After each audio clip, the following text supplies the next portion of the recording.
Welcome to Friday morning and relaxing painting with Dyson Dungeons. I will put on my NPR voice and we will begin our relaxation. Nikki has been drawing the Nines level 5 character for the last couple of days, and that's coming along extremely well. Level of detail is pretty amazing. Okay. And Alexis has totally redone the work surface here, and it looks really good. There's a lot more room, and everything's in a different place. So we'll be spending some of our time today just finding stuff. A couple of other things have happened in the last couple of days. Alexis, our dungeon master, has been down here not just redoing everything to create more space. Let's see. I'll just pick one of these up.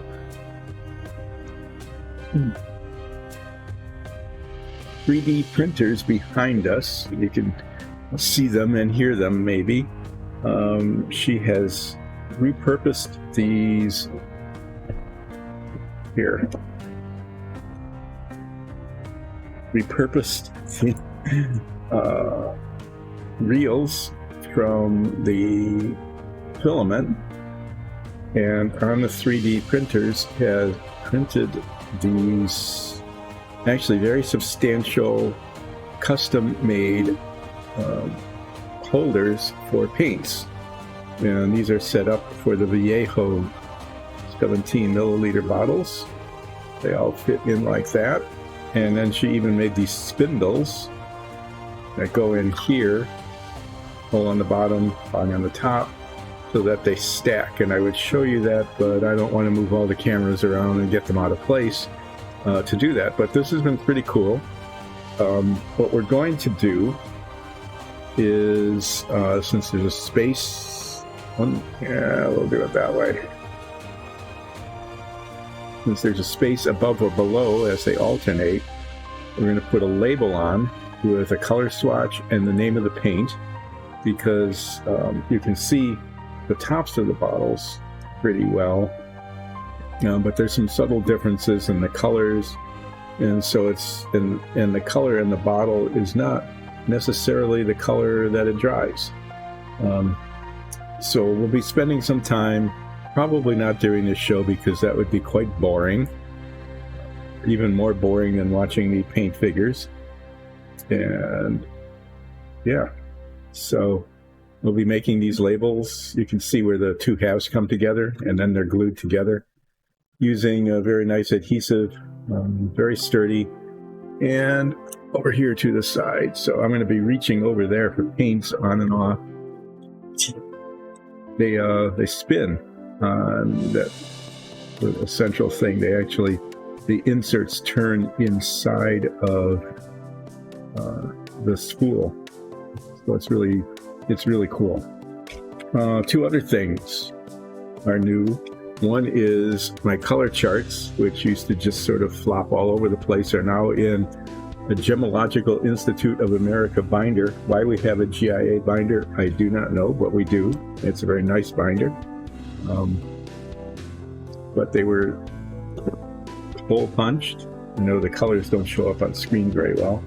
And now the color charts are in this binder. So I will be referring to it periodically as I paint today. I'll probably set it up somewhere over on the side here so that I can see it when I need it. And the final thing that's new is we got this little guy who looks heavy. Let me see if I can bring it over.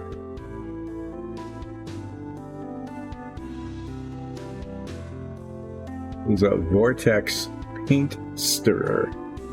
So what you do is you take your paint bottle or container like this, put it on there and hold it down, and you get 4,500 RPMs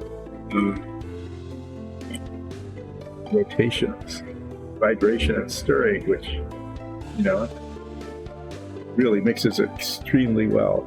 And that's important with a lot of things, especially these washes, where you can even see it in there where the pigment separates from the suspension.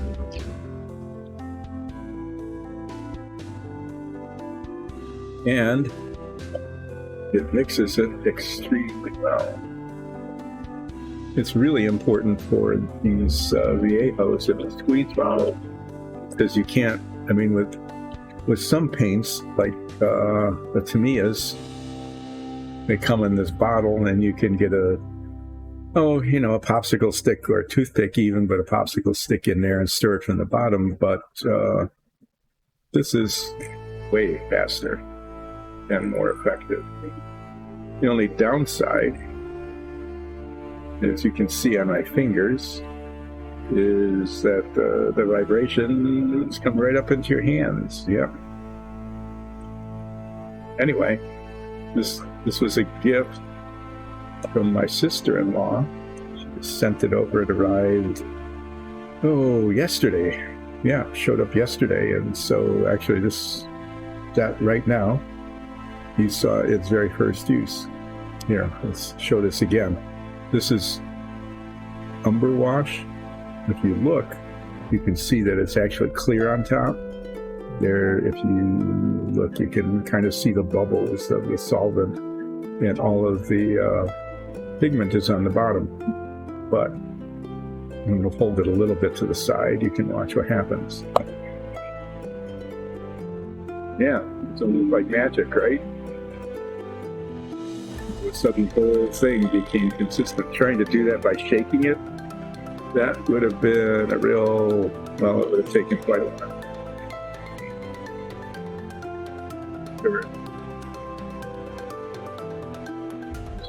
Pigment is thoroughly mixed. Yeah, and that's really important with these washes, because otherwise you start out with really very thin, lightly pigmented wash at the top, and then at the bottom all you do is get the pigment, and the color changes. It's not consistent. So those are all the new toys, the new work surface that you can't see completely. I'll hold it because the paints are in these holders. Now, let me pull this one up too. The one I showed you was for the Viejo. There's another one for the Tamiya paints. These are the 35 millimeter bottles, the large ones. Yep, you can see that it's custom made to fit that. So again, what we'll be doing is we'll be putting labels on with the color name and color swatch.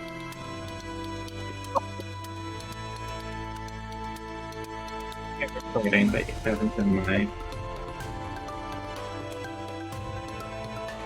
It said, weird.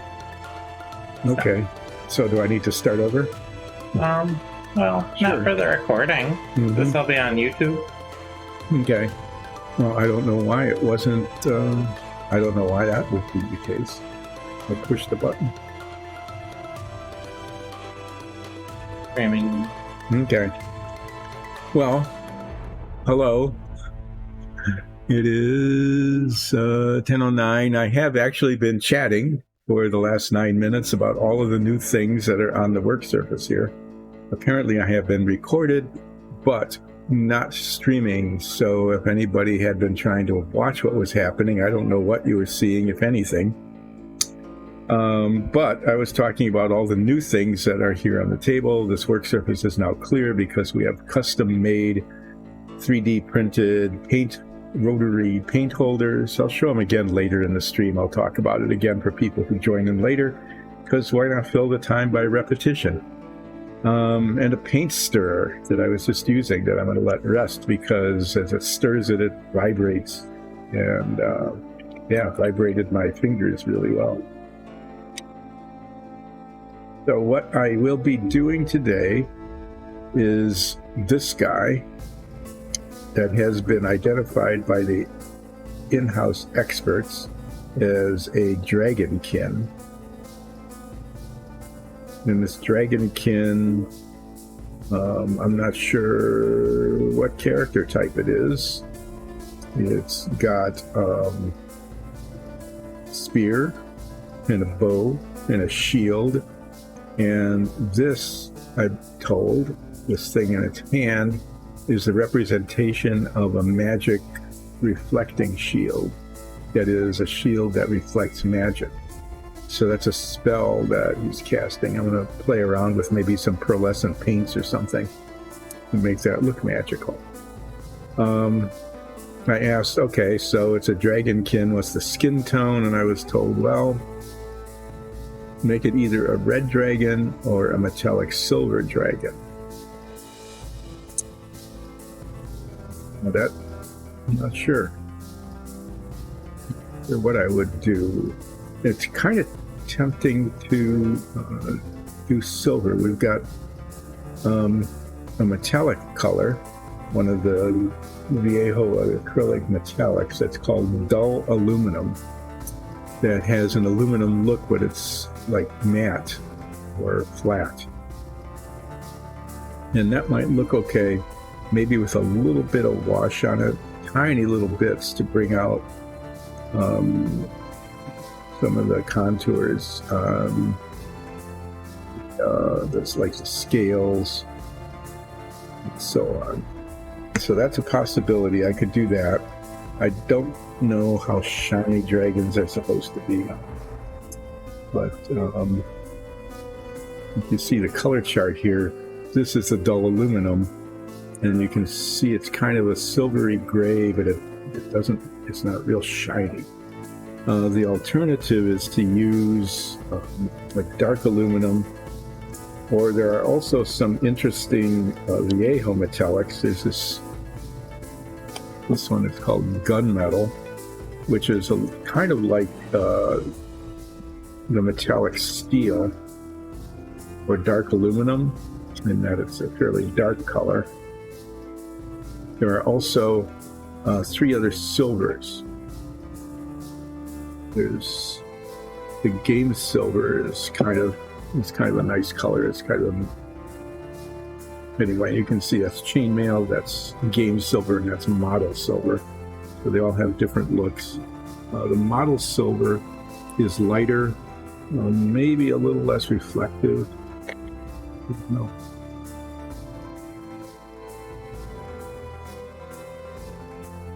Sure. This thing called old silver. Even sure where that is anymore. I haven't used that or seen that in ages. So, yeah, we might do silver. The reds, we have a lot of reds. I will do a flip.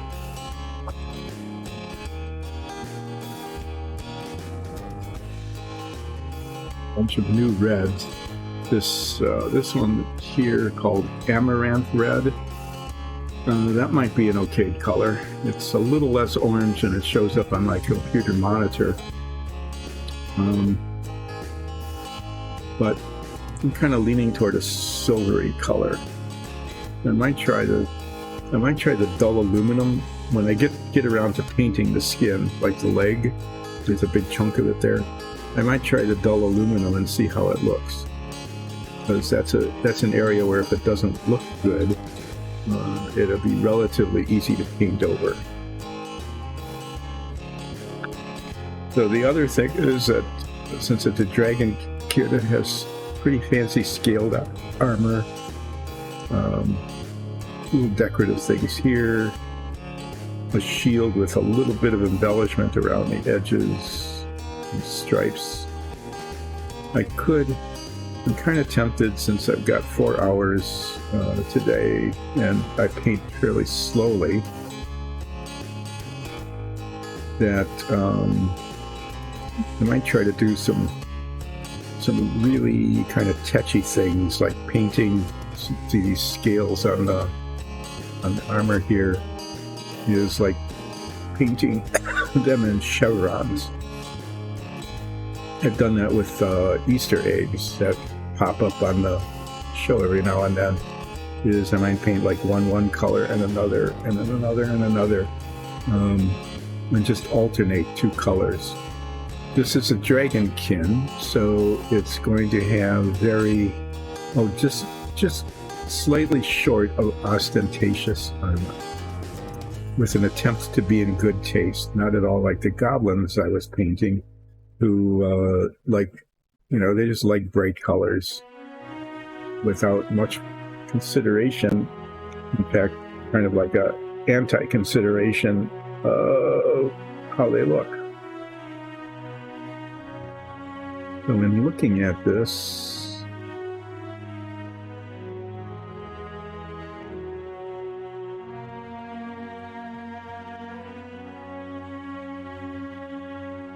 here it's pretty clear. There's like a scale with chevrons, and then there's one layer, and then there's a layer over it. On the other side, there's this mark here that looks like a mold mark, but it looks like the end of the chevrons, and then that's the under layer there, and that's the over layers. So that's the interpretation we're going to give that when I get around to it. Now, this will be quite a challenge. Need to try to figure out colors. I'm going to paint some of the armor first before I do the experimentation with the leg, because we want to see how it looks against the armor. So if this is a silver Dragonkin, I'm going to say that its armor is going to be in like green and blue tones.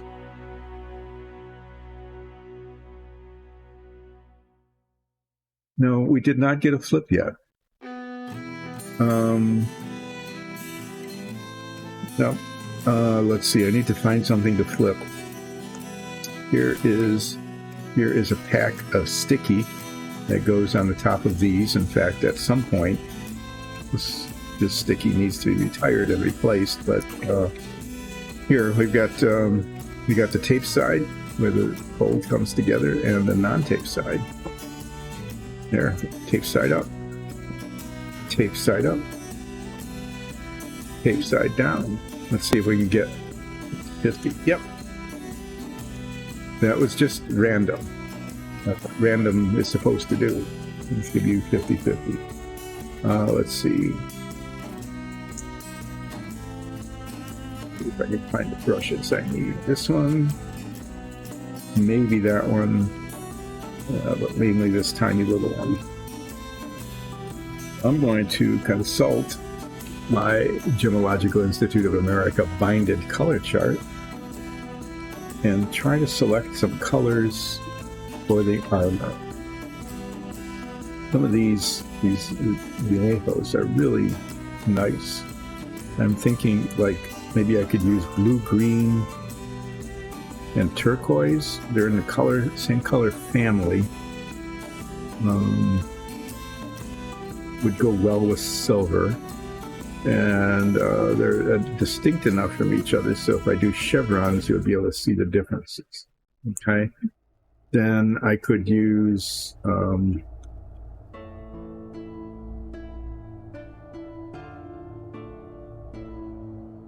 some of the other armor, I could just use like royal blue. It doesn't have much red in it. It's kind of in the green tone. Okay? Like ultramarine blue has a little more red, so it leans toward purple. This azure isn't bad either as an accent, and the flat blue isn't too bad either. So I've got some blue colors that might go along, but I'm going to start to paint the scaly armor front thing. I'm going to try to do the chevrons in these two colors, blue, green, and turquoise. Those points are here on the bottom shelf.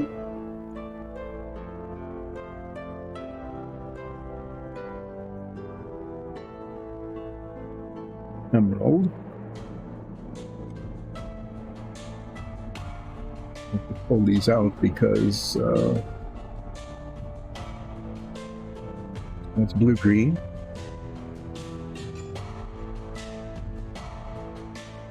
Turquoise. I'm going to be using these colors on this portion of the armor. Bring this down a little closer so I get more light, and you can see what I'm doing is there's this thing that goes across the front that is made of scale. Goes all the way up to there. There's a bandolier across it. Some things hanging down, but the scales start up here. And if I do them alternately, there would be like one color, and then another color, and then this color, and then the other next, and so on. And then down here, the chevrons become a little clearer. And the way this is set up is that the scales kind of, each one kind of drops down. There's a high point and a low point. And I think, like with the egg, I can start at the top and paint up to them. What I'm seeing though is that these things hang down. I think those are fangs, and I'm going to paint those first because I need to paint up into and between them as I go. And sometimes it's easier to get paint up to something than down below. So those are fangs, almost certainly. They don't look like they're jewelry, so I'm not going to paint them gold. But when we've done fangs before, we've either done ivory. We got this new one called bone white, which is a pretty decent color.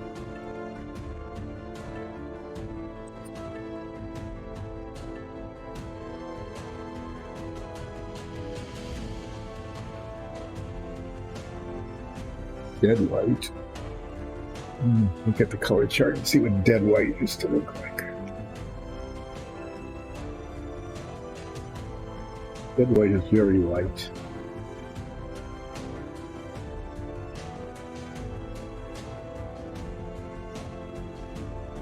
Ivory. I'm just going to use ivory on them. We'll do the old-fashioned standard tooth color.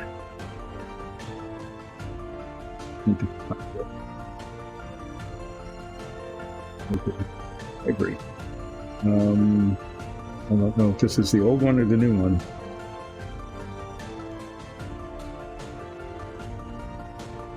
This is the new one. This is the one that's already been used.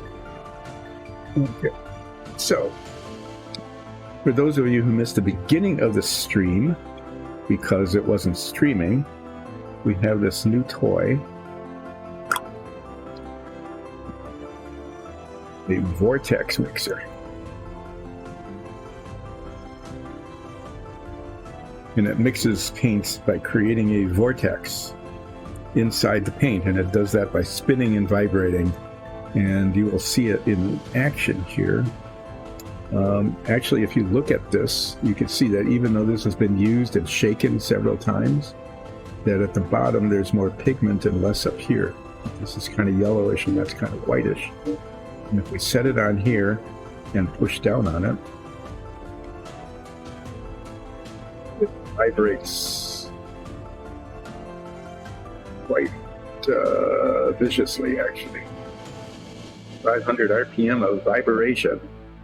And with these, you can do it upside down.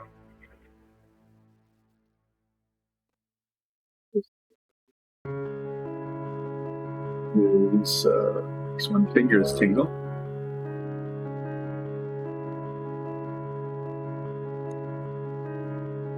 Thoroughly mixes the paint inside these little squeeze bubbles.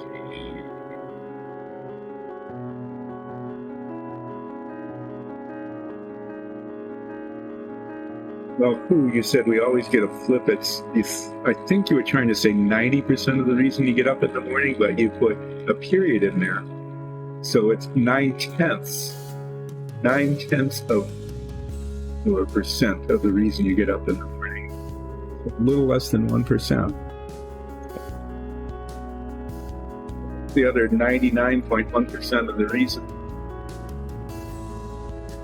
Okay, well that's hopefully thoroughly mixed. So I'm going to start by painting the little fangs on its necklace. I don't need to shake it. A little bit of a habit there. Now we have extremely well mixed ivory paint. Put into here like a million times more. And somehow or other, my really nicely fine point brush to scatter all the bristles. Yeah, since it's well mixed, it's actually a little thinner than usual. Back down, and we begin our struggle to stay on screen. Tradition when I'm painting needs to almost but not quite always be straight. So here, this is where we're starting to relaxingly paint here.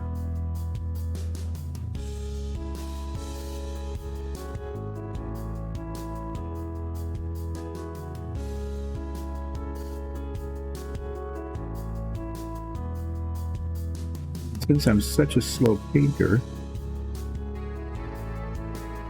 painting a figure like this can take maybe like even more than one whole painting session.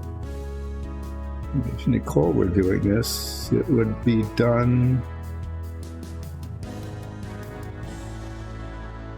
by the midpoint break. But since I'm doing it, this will take forever. So you get to watch that.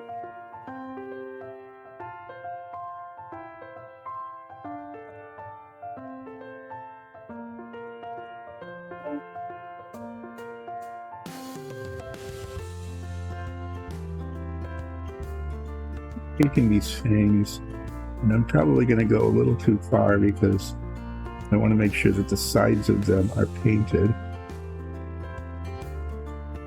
I paint up to them, there isn't a gap. The bandolier, that's got a ring clasp. There's a lot of detail on this that's going to be interesting.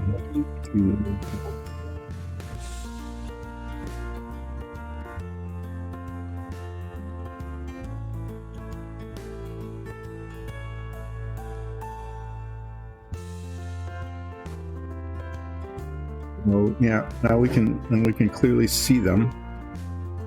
The fangs that are dangling on some sort of like little string here across the top. And you have to get some paint in there. Probably like one of the blue colors. Anyway, we'll be going back and forth many times, I'm sure, today with all the fine detail. Attempt to get this guy looking like a Dragonkin, undetermined warrior. Ranger, maybe? I don't know. Got a shield and a bow. Looks like a crossbow. Yep. Oh, that fit. Okay, I thought that was a spear on his back, but duh, it's a crossbow, and that's the back of it. Quiver full of arrows. A little bit of armor here, and then this magic shield thing, which I'm told is representative of a spell. Reflect magic spell, so we'll try to paint that something later. Okay, so what we've got here is I decided that I'm going to be painting the scales on this front part of the armor up here. It starts at the shoulders and comes down, alternating blue, green, and turquoise. And squeeze out a little of each, And so to start at the top, including inside of that little metallic ring, and we're going to paint alternating colors, yeah, I think I'm going to start up here just so I can see how it looks and I can get a feel for it, and then I'll do the really touchy parts up at the top and under the fangs. Trying to get going, and then down here it'll be easier because they're all chevrons, and I can start at the top and just paint up to each one as we go. So I'll put this guy in the folder here. We can get it to stick. I hope you're relaxed.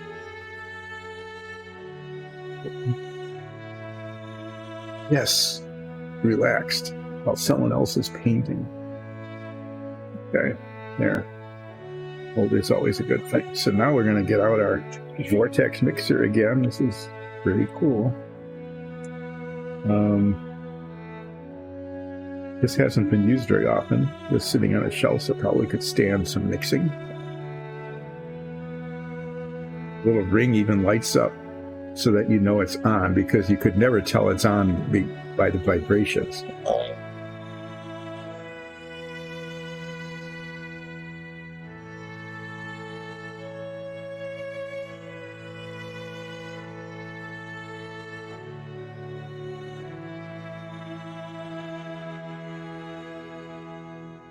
Isn't that a relaxing buzzing noise? Don't you like that?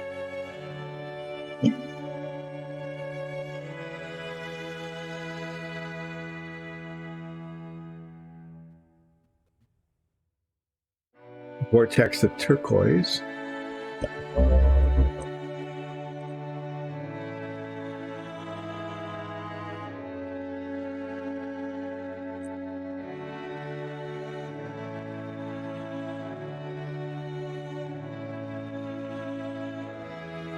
Guessing that after you all see this once or twice, yeah, this is the first use of the mixer.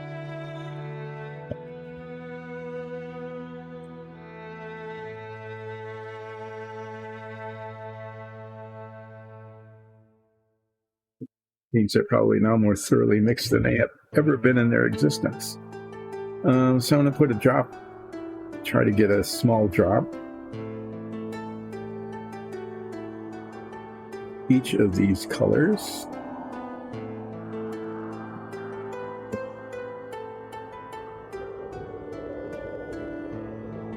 Green. Let's get more out later. One thing to be careful of is because the thing kind of rotates, as it vibrates, it opens the bottle cap, loosens them up, so I'll have to watch for that. Okay, so let's have a bit of coffee.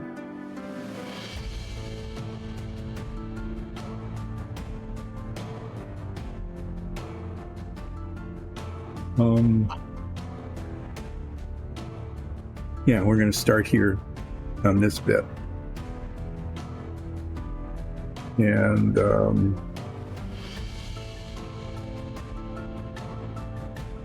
chevrons.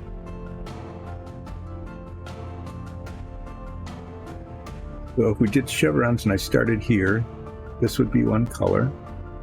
And then this would be the next color. And this would be the next. So they'll actually look like kind of diagonal stripes, like the chevrons. But the center is here, so this would be a chevron there. We'll paint one color there, and then the chevron kind of looks there. And then this one here, and maybe a little dot down there. Let's see how this goes. But let's start with, the lighter of the two, the blue-green.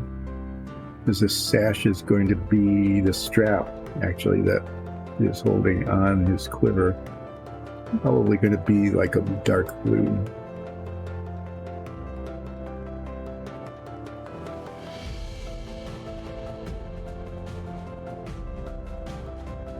And I'm painting these. If I use the same technique I used on the scales on the egg, I'm actually going to want to make sure that the paint gets down into the next row.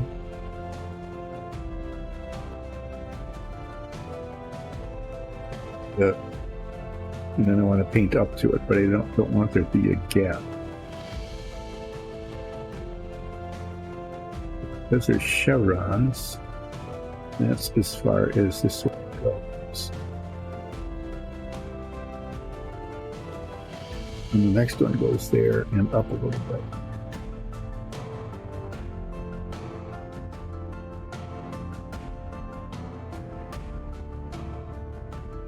When we're doing this is that you kind of want it to dry, but I don't want to paint that one because I want to paint up into the next one. So yeah, it's going to be a little yucky, a little tricky.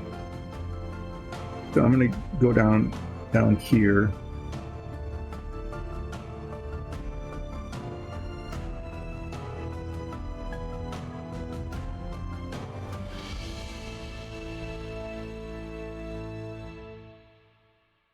This way.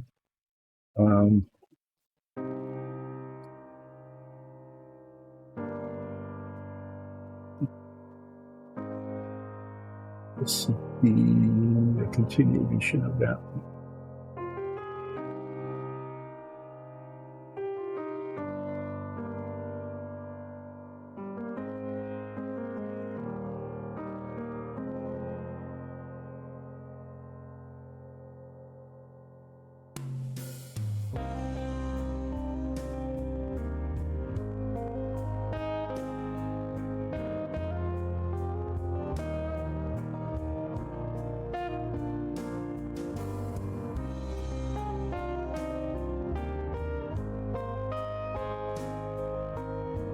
And then darker blue. And then on the top here,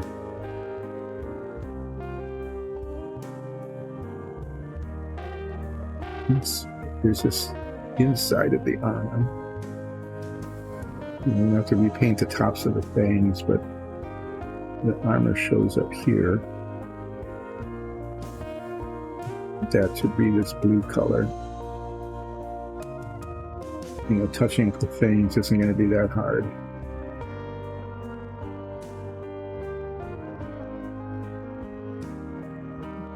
See how the ivy will look earlier. I'll probably put a little bit of brown wash on some of those just to show some shading. So that might like be darker toward the roots and lighter toward the tip.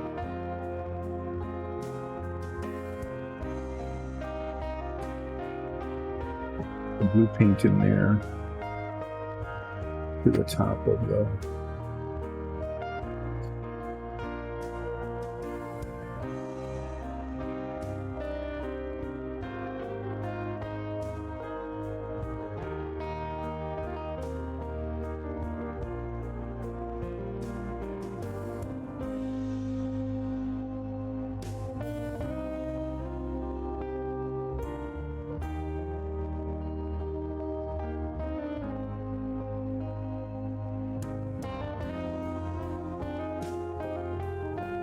to get, you know, a clear impression of the color. I think that'll do it. I'll touch those up after that dries. I'm not going to let it go too long.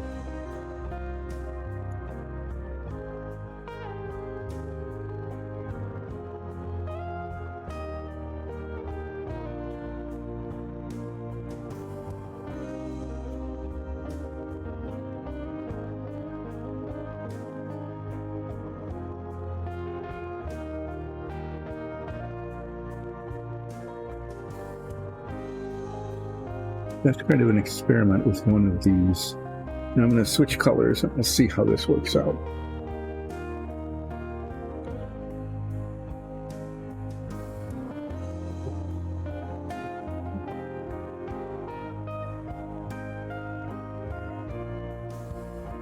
Start with this here.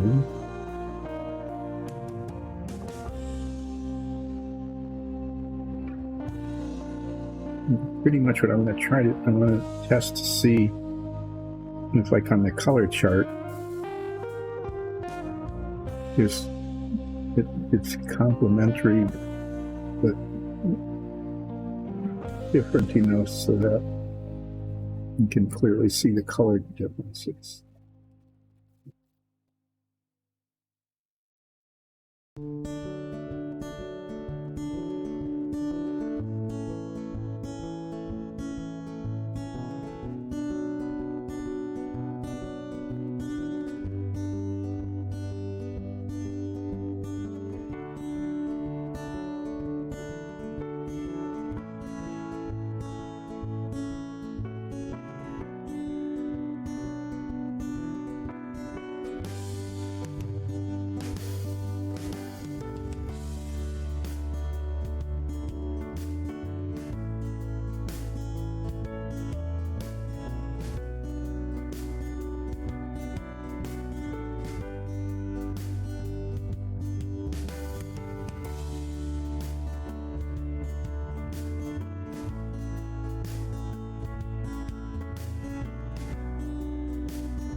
I'll get painted over later. Now I'm going to paint up here.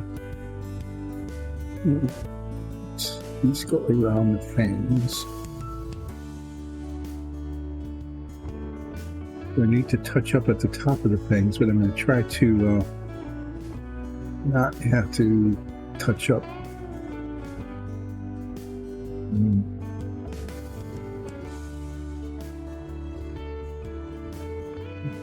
Paint up in between there.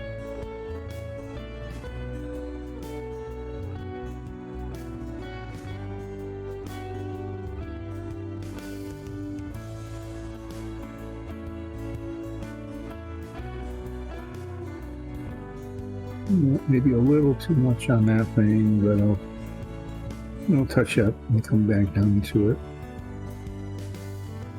And then while we're at it, we'll paint the next set here. And then there's a green-blue one below it.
Like there's this little spot right there. That means probably this color. If I can get into it.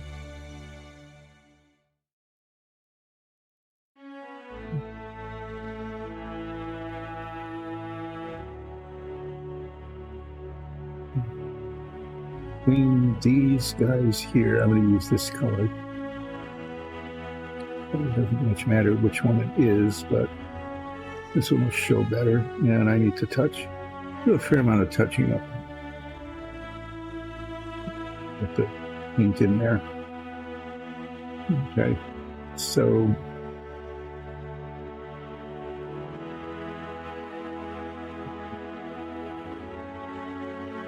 I think the color differences are subtle, but clear is distinct, I think, enough that this will actually work.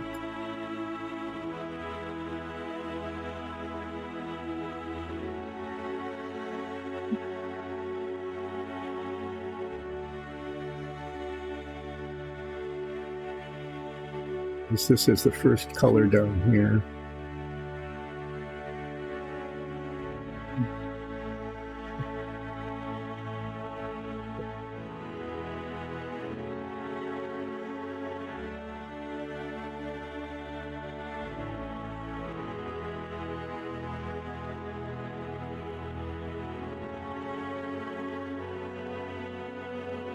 Sometimes when painting with these, it's hard to tell if it's a reflection or if it's part of the primer peeking through.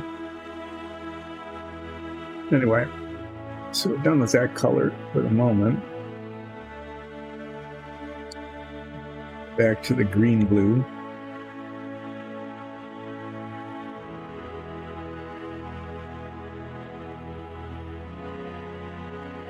No, it's not the forge. The forge is a Tashiranoon. So I believe it's an elf. The multiple forges, like a whole forge cadre. There could be more than one forge. True.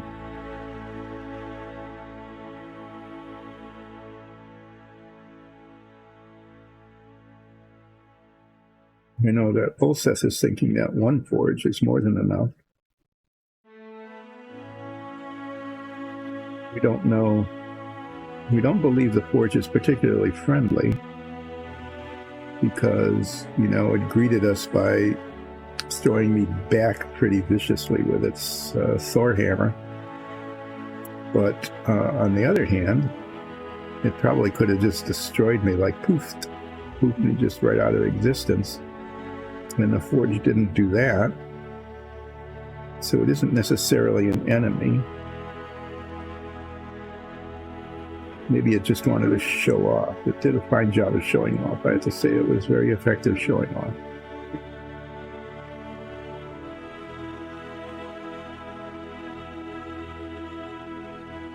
Okay, so I've got it getting a couple of contiguous stripes here. And in doing that, I get to see how the colors play against each other. And again, it's kind of subtle, but I think it looks good. I mean, it's the kind of thing a Dragonkin probably would do. You don't want to be goblin-like in your mix of colors. Be tasteful, more or less, but still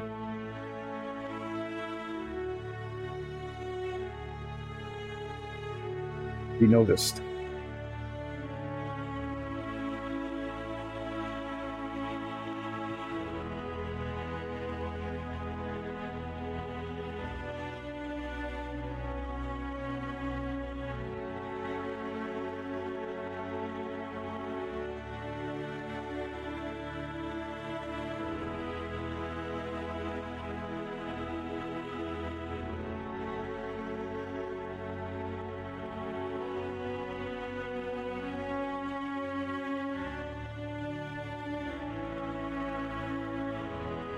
I don't know how clear that is on camera, but up here, you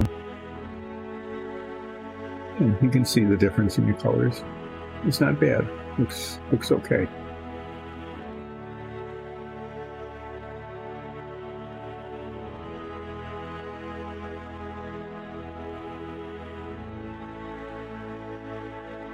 We're just going to continue that theme of alternating green, blue, and turquoise all the way down this long kind of belt thing here.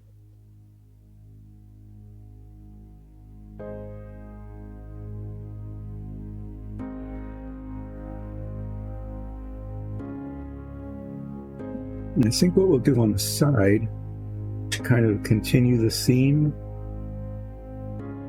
is I'm going to use turquoise, the darker of these two colors, along with a blue.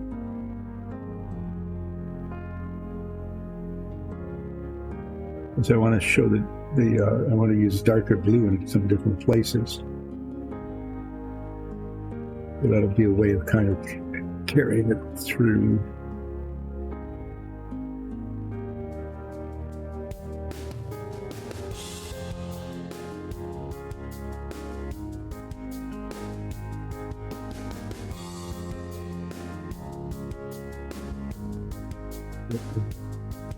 Blue green between this wrapped belt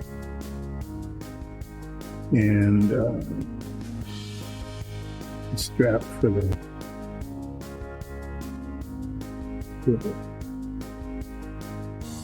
that'll clean up pretty nicely when I do the belt.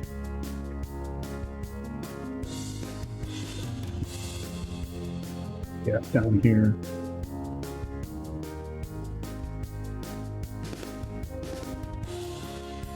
And there's one more like scale of I'm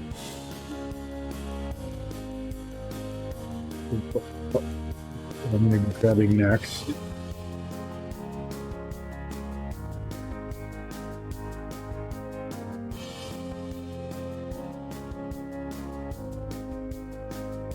These tiny bits of turquoise. I'm going to let that dry a little bit, but inside here, that lays over the turquoise bit. So you get on the inside of that. Now I'll be painting that some sort of bright metallic, maybe like bronze or brass. Layer.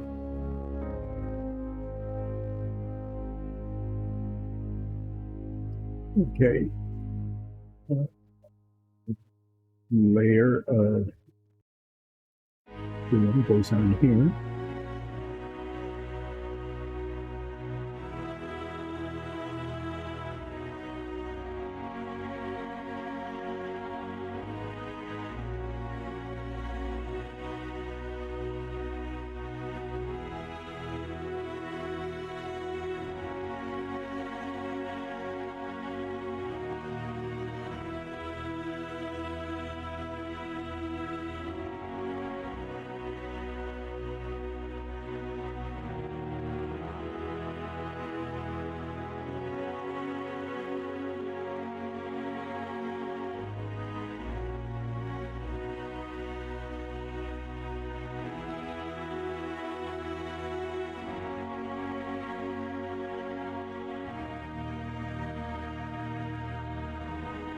As I said, I'm going to be painting this and carry over this turquoise color and do it with dark blue.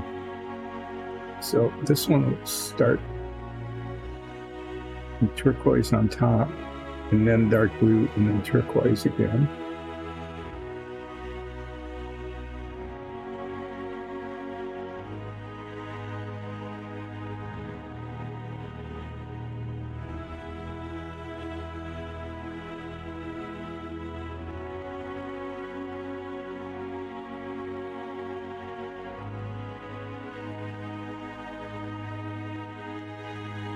And I probably should keep it consistent, huh? On both sides. Much more likely to be symmetric than asymmetric.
Let's see, and yeah, there was one.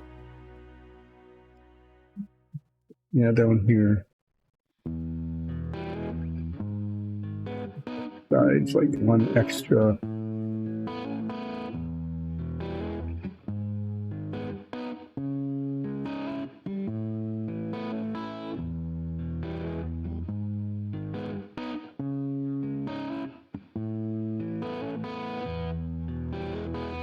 Got a couple right in there.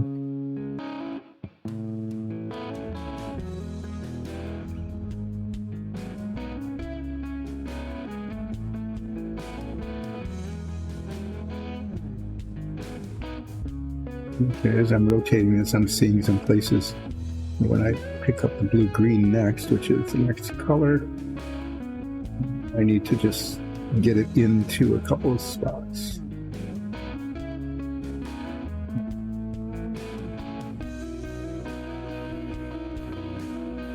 Could be that color.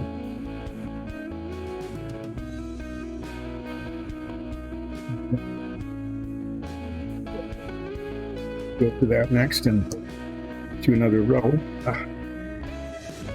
Just throw the model around.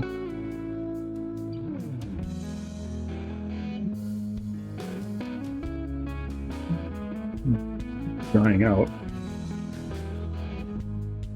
Make sure I get little, tiny little dots of it. It's drying out quickly enough, and I don't want to keep wasting it. As I'm looking around the side here, there's this big spot there. It moves down to the next level of armor that needed to be colored in.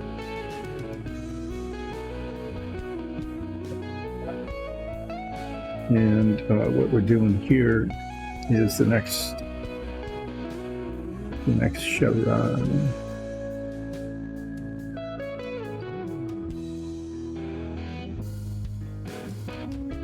Need a little.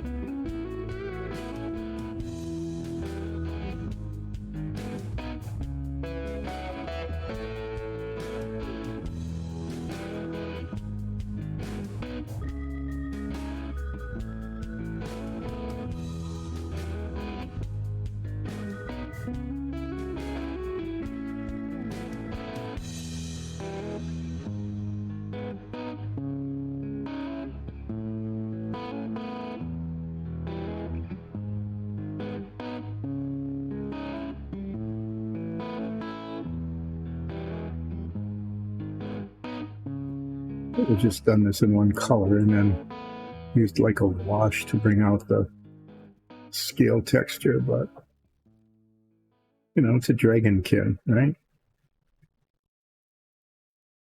Pretty fancy. So I'm gonna pick another blue color here.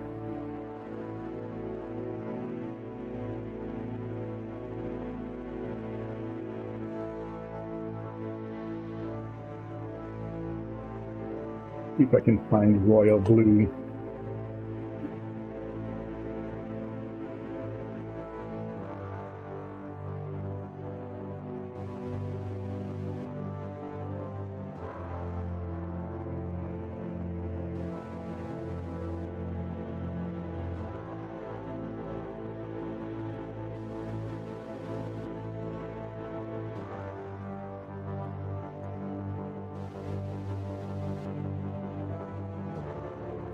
Sorry for a minute, I want to. It's a flat blue, I might use that later. Ultramarine, that's a little purplish for right now.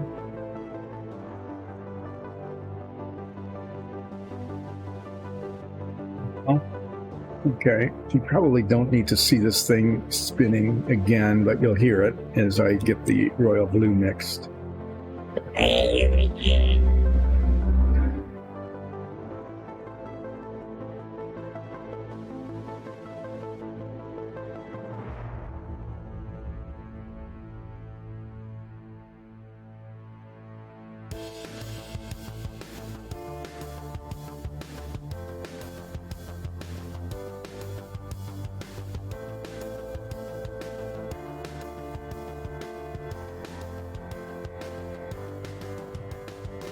Just using a dot of this because I'm alternating color thing on these little side here. I wanted to carry over one of the colors, but introduce another one that I will be using in another spot in the armor. This royal blue here, this chevron thing.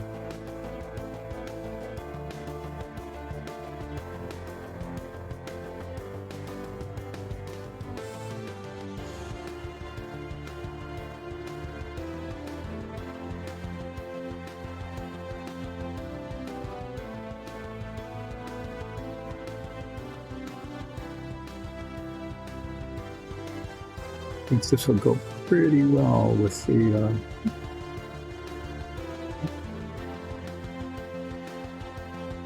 so there's a turquoise.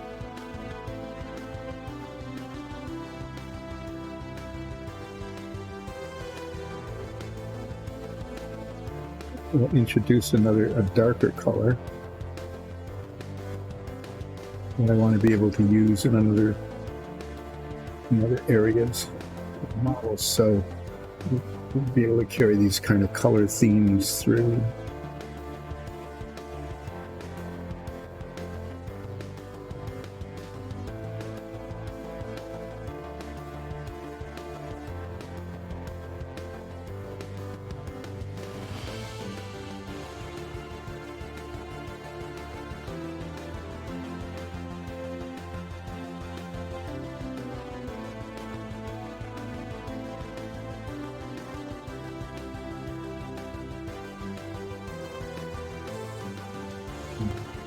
And on the other side then.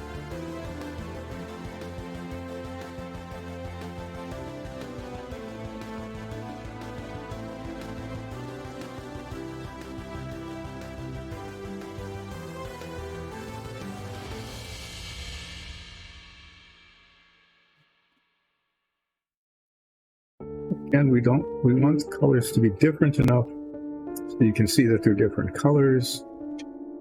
We don't want them to clash. We want them to be complementary, like, oh, my, that's a very nice blue. Oh, no, no. You, on the other hand, are also an extremely nice blue. Oh, well, that's very kind of you. But you are an extremely wonderful blue. Well, thank you very much. You are as well. We want these blues to be complementary like that.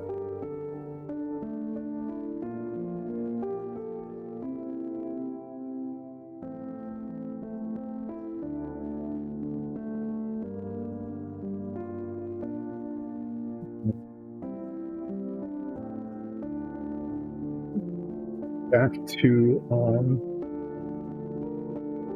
the turquoise. Because the turquoise will go there, and we'll come back there as well.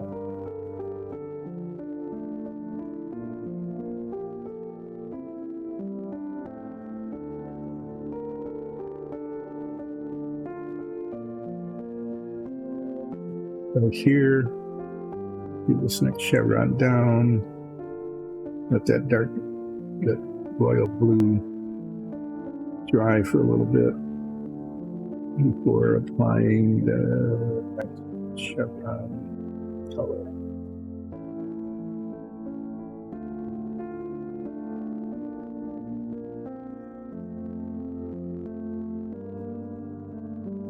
Of course, like many of these things, I'll turn it around in a second.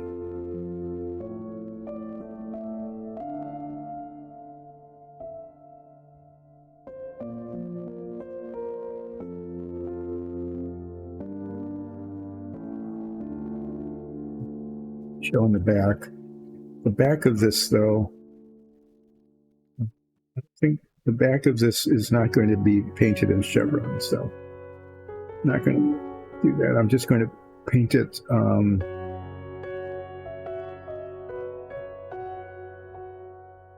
just like I'm going to consider those to be appliques or applied. So the back, I believe I'm going to paint just like a flat black.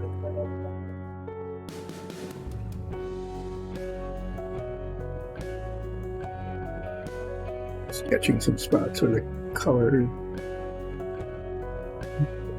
So now we'll go back to here and we'll finish the bottom part and we'll see how this ends up looking.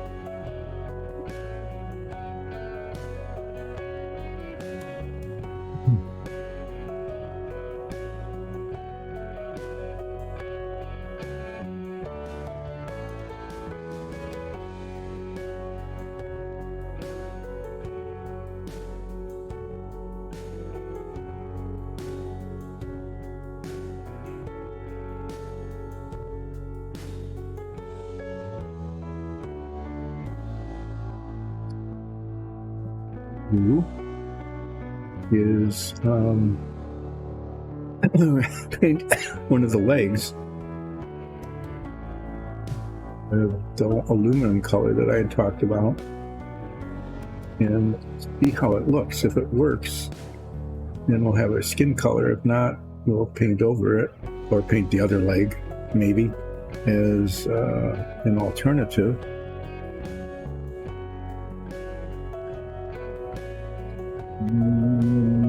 What we're going to do with skin, but definitely we're going with the silver metallic dragon look here.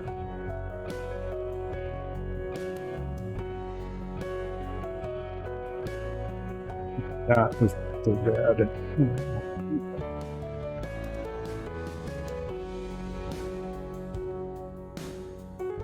If I used red, it would just end up looking like Zoloff, one of the NPCs in our D&D campaign, our kind of contact person in the Company of Blades, who promised to give us jobs but hasn't given us one in a very long time. It's like we've been forgotten.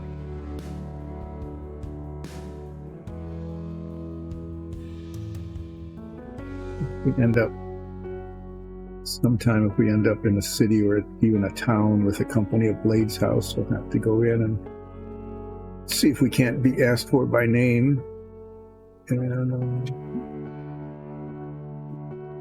work. Okay, so that combination looks okay too, and it does see how it carries over the turquoise to here, so that turns out okay. I might just paint this belt that same blue just to I've got it out in a dark blue. I might just paint this just to keep that color scheme going, and I can get to that fairly soon.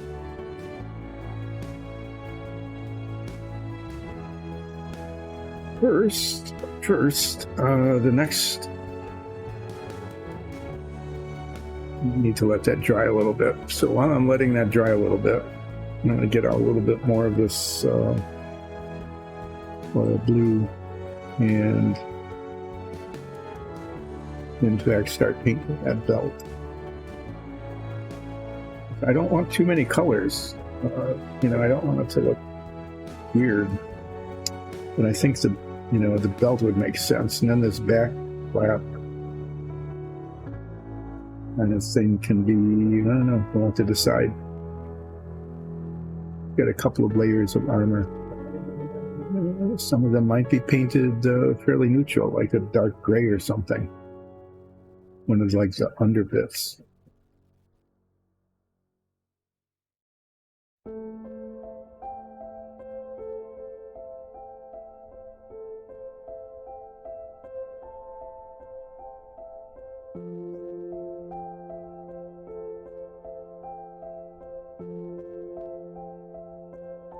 This color will be okay because it'll pick up that middle stripe on the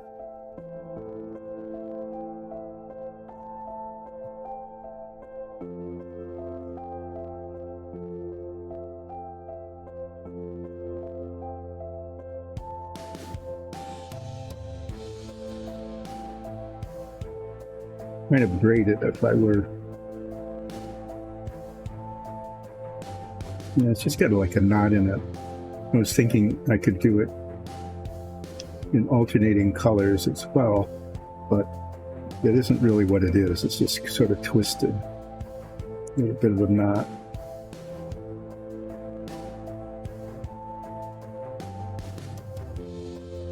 You see, it'll pick up the color of that middle.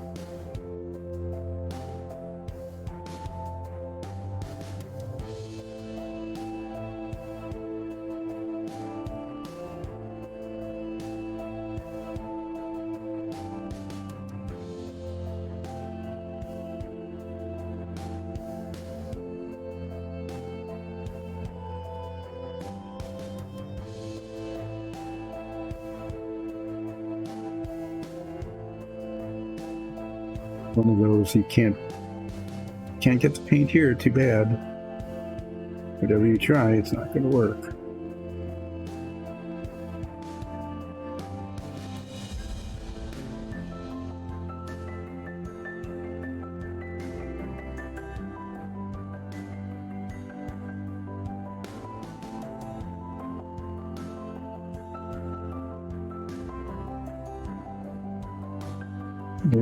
That's the continuation of the belt for the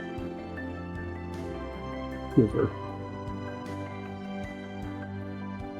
We'll deal with that challenge a little bit later.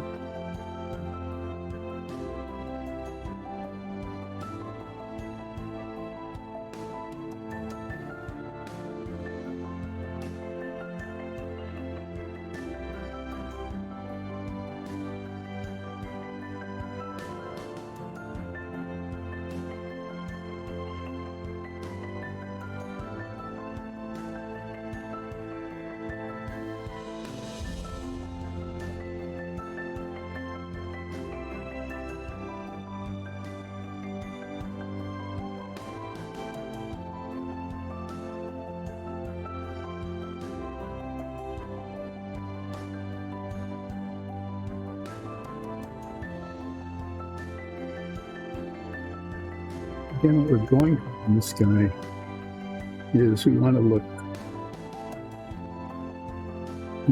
wealthy, but good taste wealthy, not bad taste wealthy. That's what we're going with, several colors of these blues.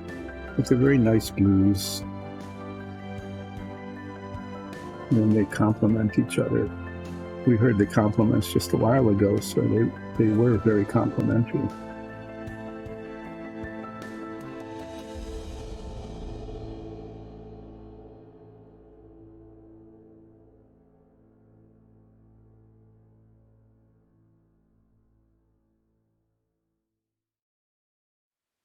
Okay.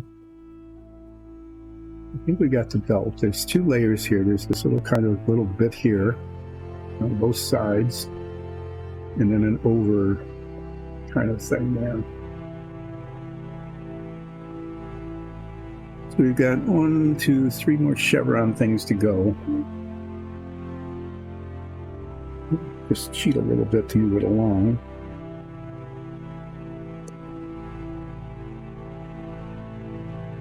Next color is the light color.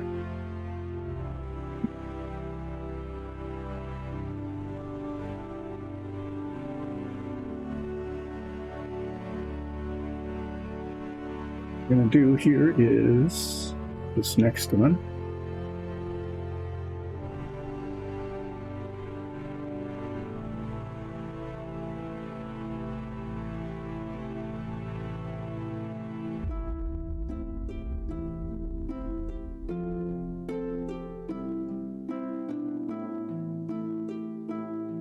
And this is also the color of the very tip. I'm actually going to paint that in now. And I'm going to hope for the best that when I use the intermediate blue, the turquoise blue, that I'm able to get the line right without making a mess. take a little bit of a shortcut there, and hopefully that will work out for us.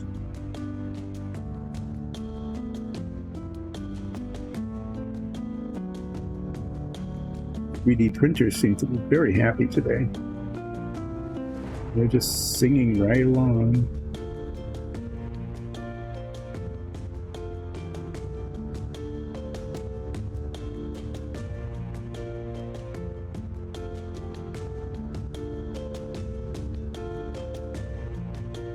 It is very blue armor. Da-boo-dee, da-boo-da, da-boo-dee, da-boo-da. No, that's the tune.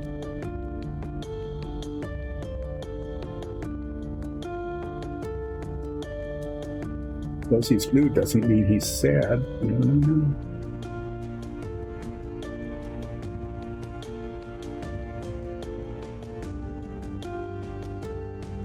You know, if this were a red dragon, you'd probably be doing this in like purples and orange. You know what goes with purple? Nothing really.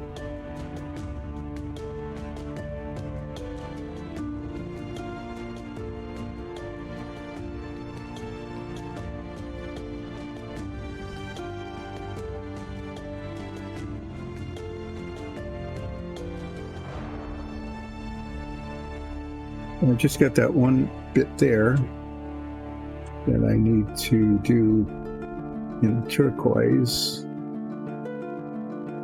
very carefully between the two blue greens. But you can see how that's coming along. I think that's pretty decent.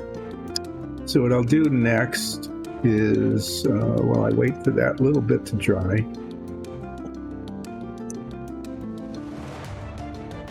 is I'm going to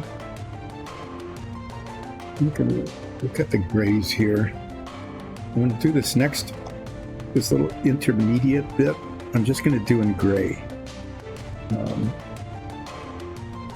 Because then this back flap will be another color, but I don't want yet more blues all just kind of jumping out. So I'm going to look at my gray chart here. Got kind of a dark color. The Stonewall gray is a little light.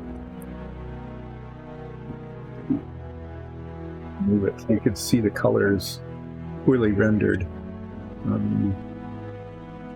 Yeah. That's a really good black, the model black, but that's too dark. So I'm thinking I'm going to go with either NATO black, but more likely I'm going to go with a dark gray. It's to me a dark gray. I think that will look good. So I need to find it. It might be this one. No, that's NATO black. It might be this one. And it is. That's dark gray. Maybe that's dry enough now. I just got that one little bit of turquoise to do. A bit of turquoise paint left. Not enough to do this because it's drying out and gumming up on me. So we'll see if we can get this done without getting it onto the layer below it. If we can, then this will be finished. And if we can't, then I'll need to let that dry. And I'll go blue-green again.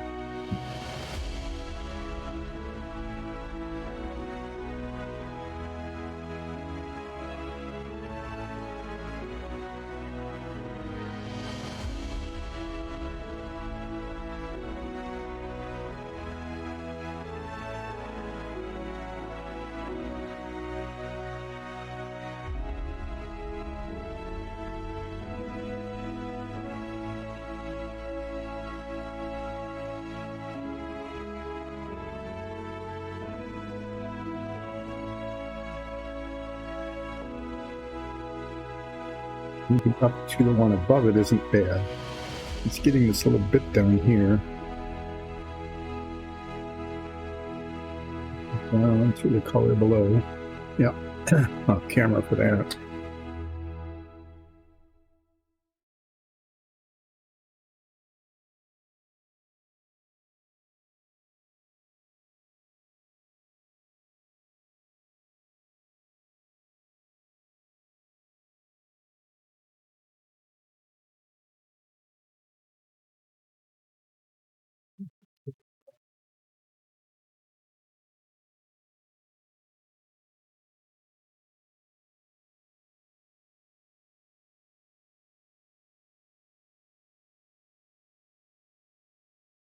What did we do?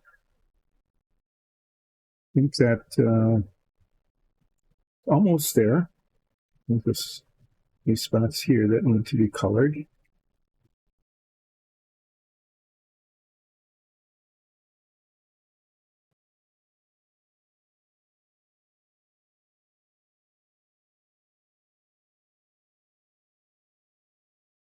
Go. So that's how this looks. It's a little shiny down there. Thinks that came out okay. I'm just going to look around, make sure. It's like this little spot here. And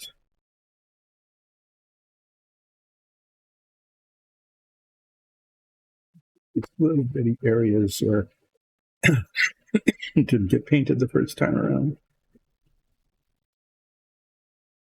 Sometimes on the undersides of things.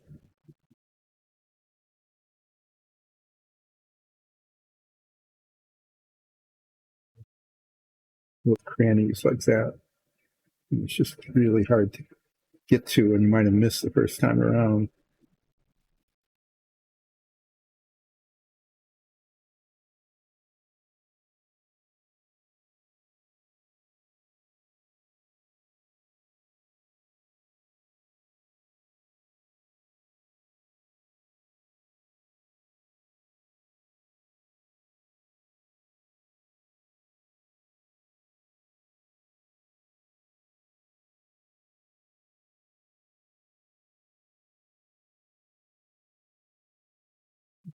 That should be painted.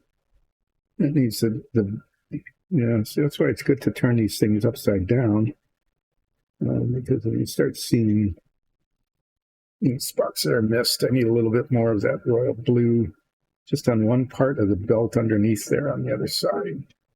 Hopefully there will still be some.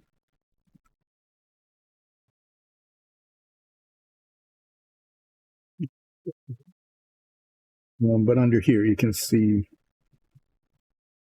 where it needs to be painted.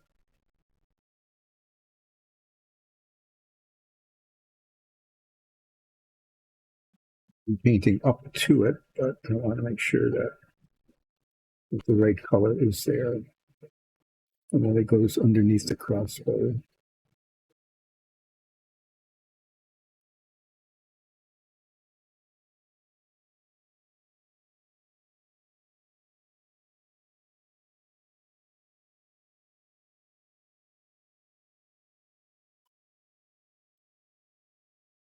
Okay, so we'll come back and maybe do some touching up later, but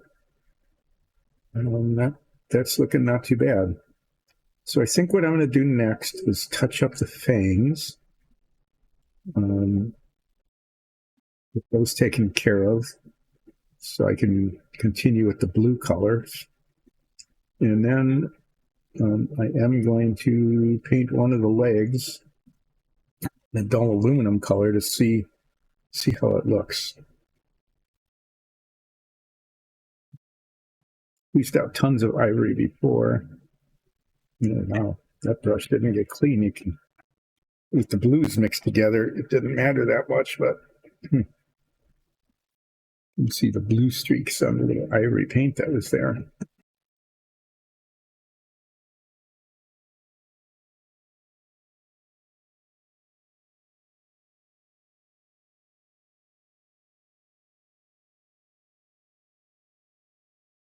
squeezed out way too much ivory before, but it's skinned over, so it's unusable. I'm going to give that a vortex mix.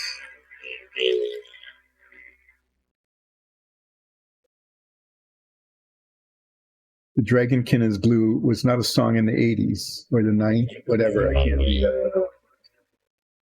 Whatever decade it was, that wasn't the song.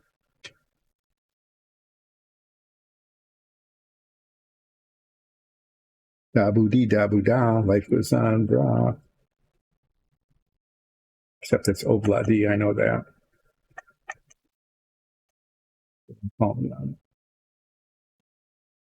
Okay.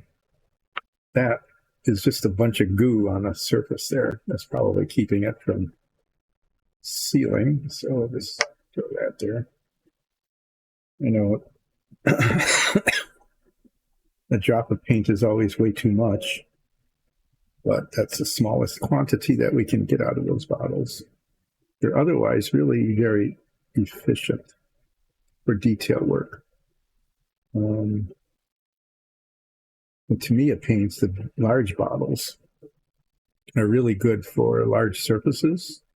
You can get a big brush into the bottle cap.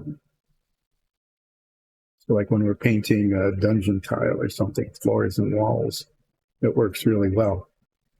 Because you can get your larger brushes in and they come in larger quantities. So it's that. But for detail, so you just need, I need a drop of paint. The Viejos, the squeeze bottles work really well.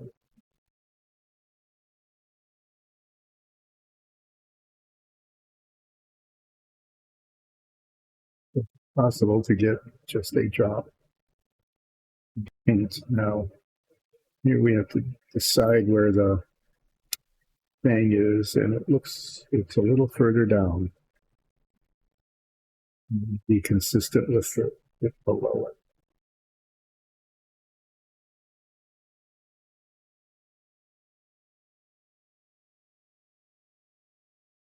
I said earlier, I may attempt a little bit of washing on the fangs a little later, especially up near the tops, just so that it gets a little shading on them, so that they're a little darker near the root and lighter near the tip, probably. That'll be a little tricky. Tiny little bits of wash on the brush. We'll see what we can do. But that'll be much later in this stream. Maybe even next, depending on how slowly I continue to be slow painting. You know, it looks like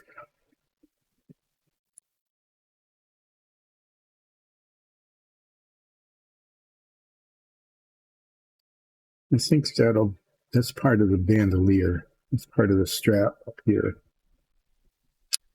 I'm not going to mess with that.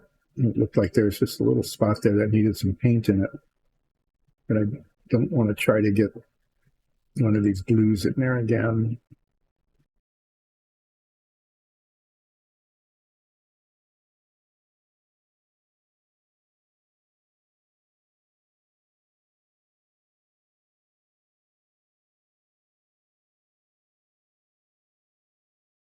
And you can't forget this little ring here.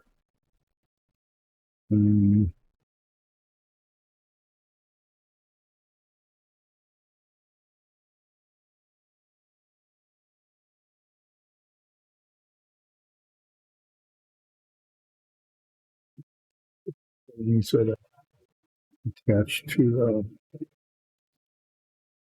necklace thing. Here, I think I recovered the fangs pretty well. Okay, we might need to touch up again when I get the bandolier on.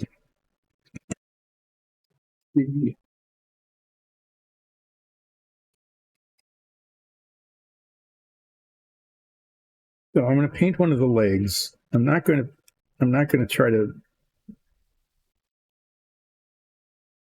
Just looking and seeing if there's again, it looks like there's a little spot that has the need for some paint.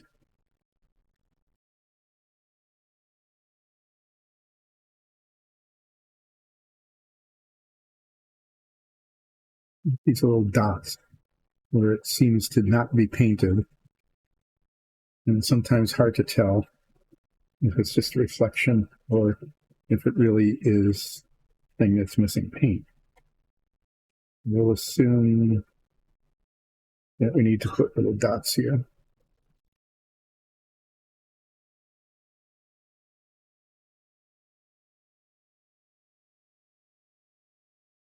Yeah, I know, more or less on camera. Sometimes less than more.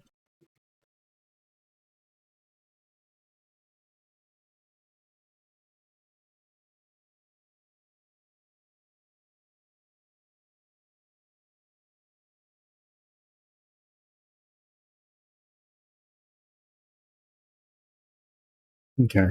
I'm going to get out the gray now.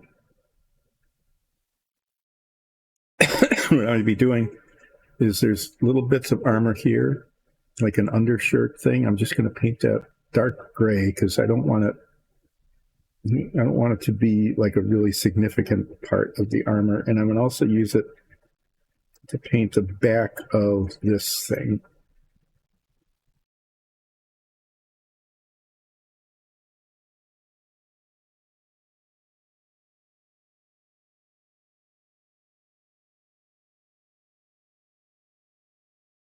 Okay. So,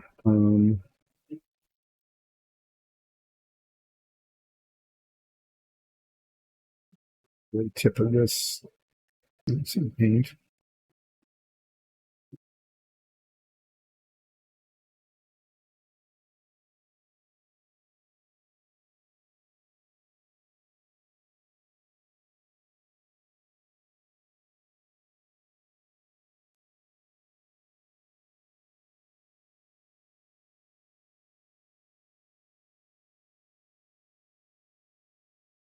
It's a nice dark gray, and it'll just like the back of that thing will just be in the shadows. It doesn't need to show very much.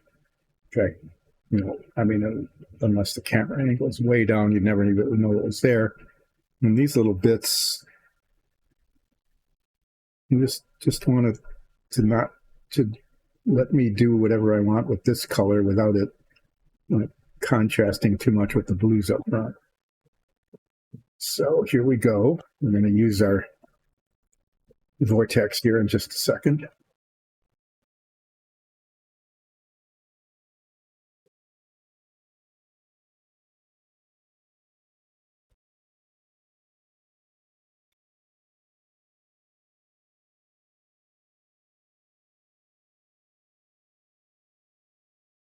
We go like 30 seconds.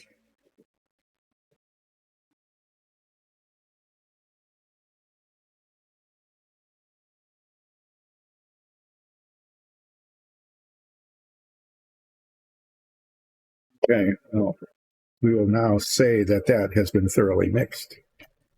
One thing nice about doing that, actually, is that when you shake it, paint gets all over the inside of the bottle cap and then it dries on there and it's kind of a waste, even though it's convenient to reach down and get it. Using that, not that much of it gets in there. So that might be another upside.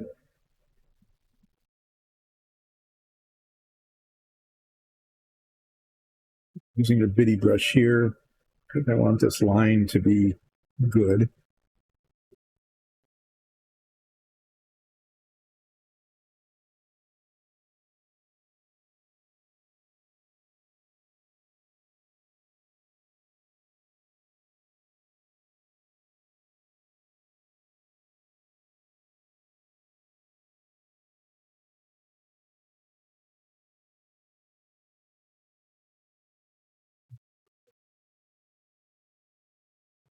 Little nooks and crannies here.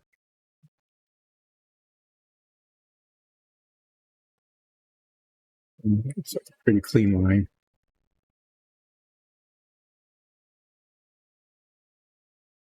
paint up to and slightly onto that other bit there.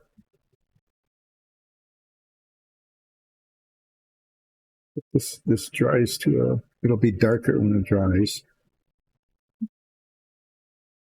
And it'll be just a nice, very neutral colored segue between the blue colors up front and whatever color I end up painting that little sash thing in the back. Now that, see, again, you look at it and you say, is that a reflection or is that a spot that isn't painted? And it looks, unfortunately, like it's a little spot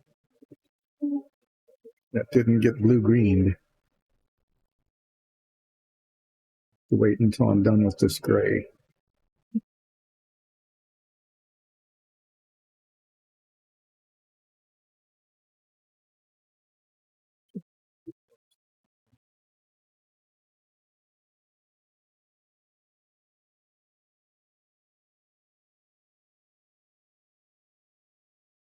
Yeah.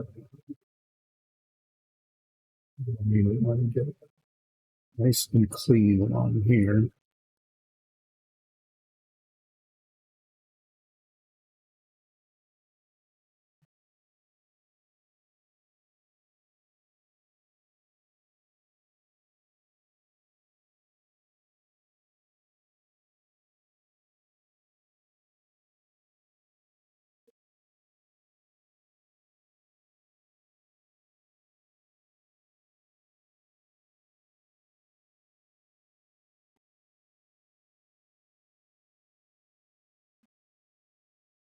It looks like it goes kind of, goes underneath there. I'm going to get out a slightly larger brush so I can reach in and get that a little bit better.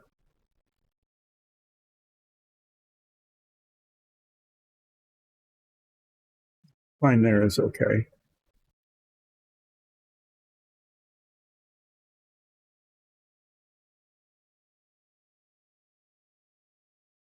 Just clean this off a second.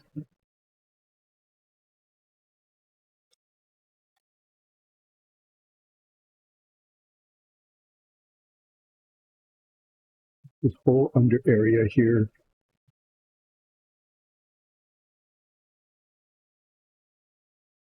A large area that will be painted a different color, next to a different color later. We need to get the paint down.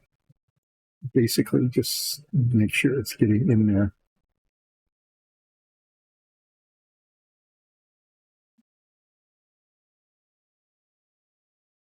And then I'm going to just carry that into the back of this thing.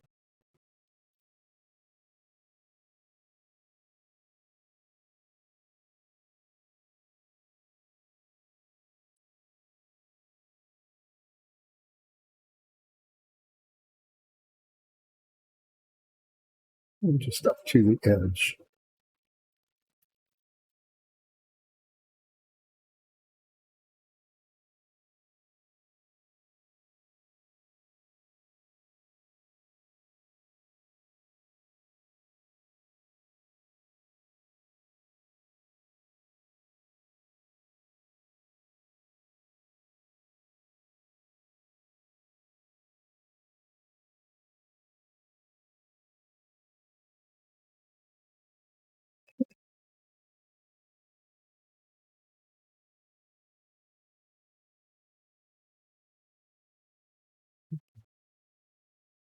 Yeah, that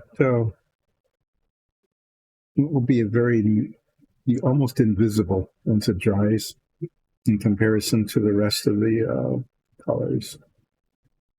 And then I'll paint this little thing in the back here.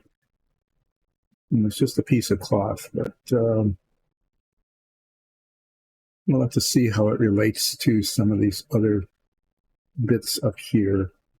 It's probably an extension of this undershirt thing. I have to pick a color. And we want it to be visible. It's in the back. It's a cloak. I might do like a royal purple or something. Why not have the royal purple come down the back and little bits here and here. That looks like that might be metallic up there. Yeah, I should have looked at this earlier. It's a little more challenging than I had hoped for.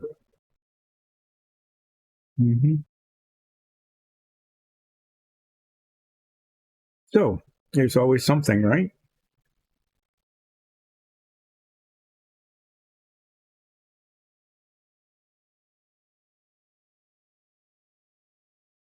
Like there's a spot. Why is there a spot there? I don't know.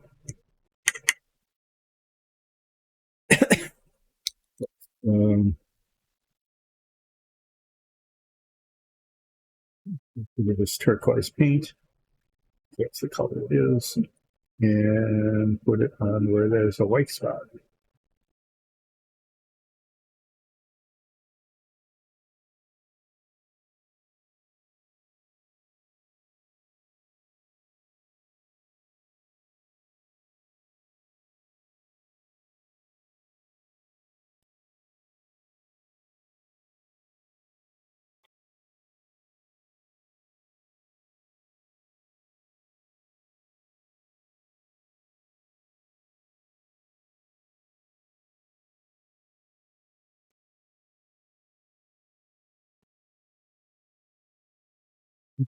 Like more than a reflection, so we will attempt to put some paint on it now. Since I've got this out, I'll look around. That's the blue green.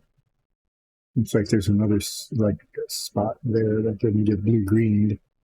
I think that's still okay. There's still a drop of that sitting here.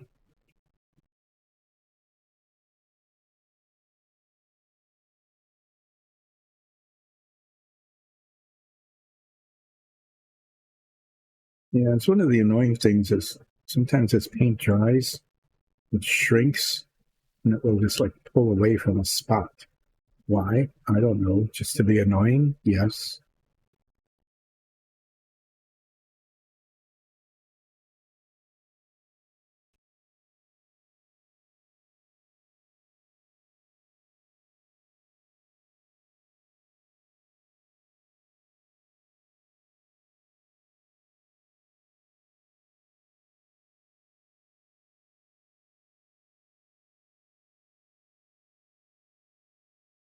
Making these like these little dots that suddenly appear out of nowhere after you so very carefully painted a spot.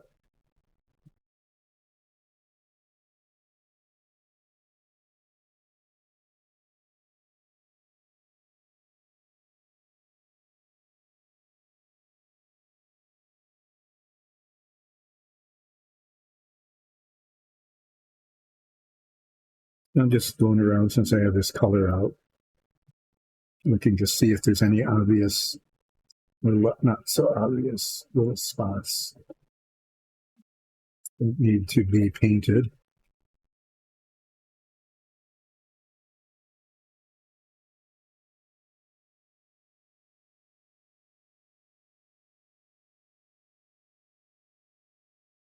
There's a spot there. All right. With a dark blue color that has now skinned over. Come on, I just need a drop. Right on the middle of the belt, right there. Another one of those things where maybe I can just get a drop out of the top of the bottle here. You don't have to squeeze a whole drop out.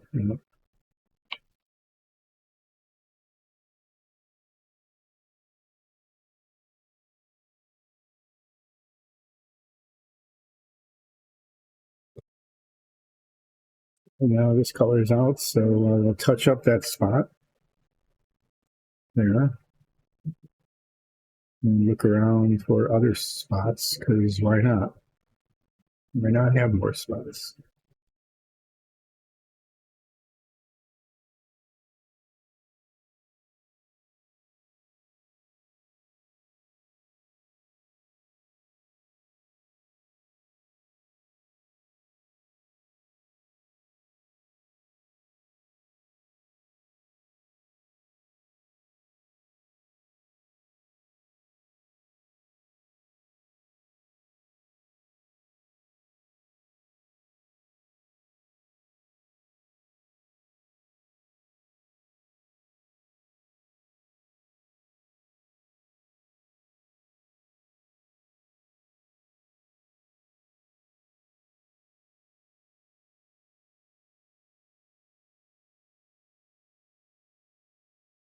At some point, I need to decide whether I'm going to put a wash on this or not. We have a gray-blue wash that, if used very sparingly, might go okay on this. I don't want it to lose the color differentiation, so if it's too heavy, it might just mask the color differences. I don't know. We'll find out a little bit later. Since I've still got this little brush out, we're doing on time. Keep getting worse and worse.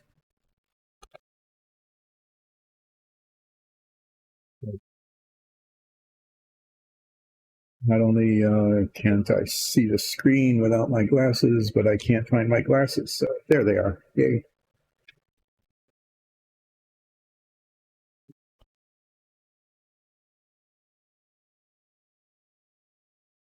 Well, it's almost noon. Almost 2 hours, and I've accomplished so very little. Wow, that's very little. He would have been done by now. He'd be doing shading and washing.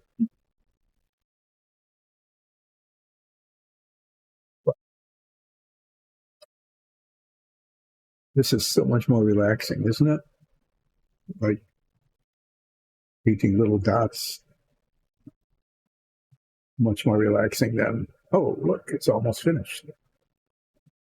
Or not, or whatever.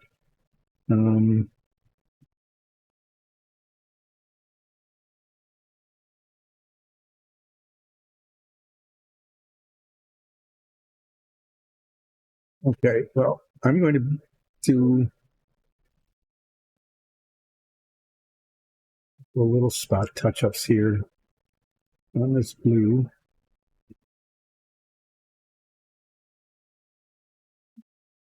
Put it down closer to the layer.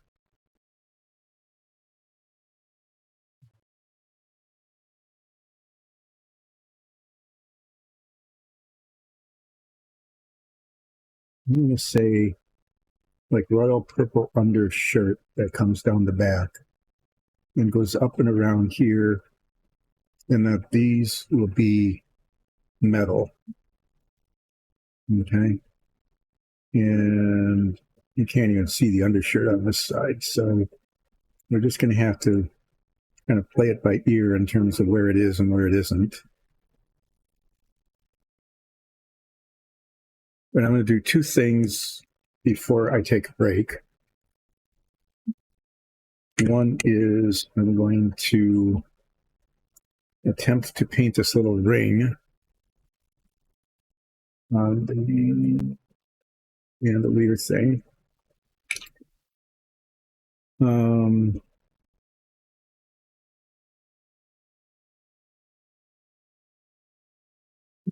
Right breast. I'm just going to paint. You've really become a fan of this bronze color, but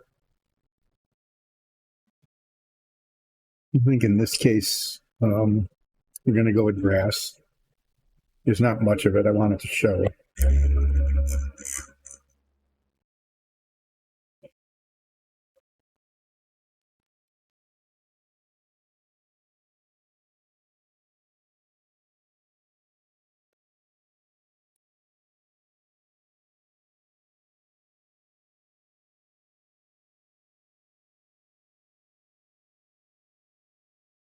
The tiniest little bit of this. Ooh, that's a big, tiny bit. Yeah, so let me get the brush nicely pointed here.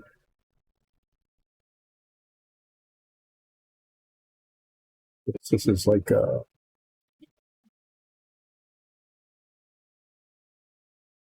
.30 or something, tiny little brush, and half the bristles are furthermore cut off. I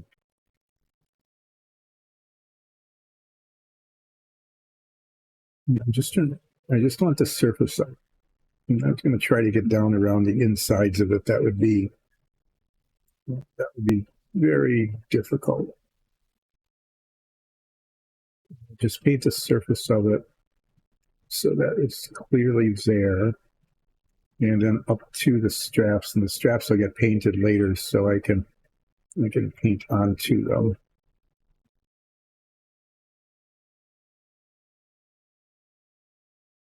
Yeah, I think that's good there.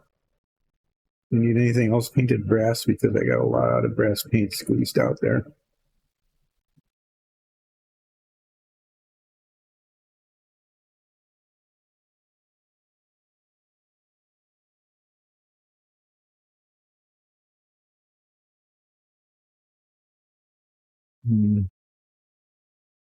Yeah, actually, this whole thing can be brass. Here, I'm going to get out the larger brush now that I'm looking at this.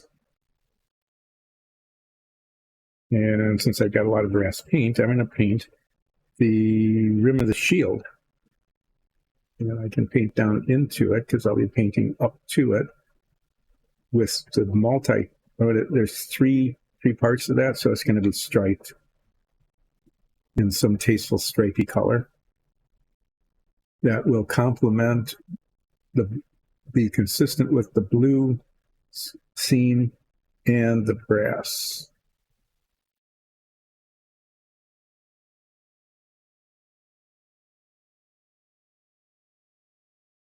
Once I've got this out, it just makes sense. Why not use it for this?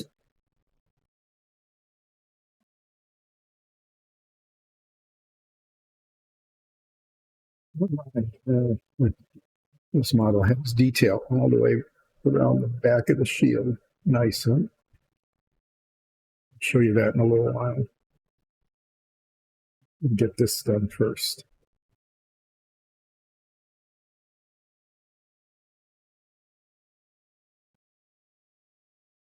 And yeah, I'm intentionally going over because I don't want to have spots that are not painted later, or I have to come back and put little dots of grass in, which I'll probably need to do anyway for touching up, but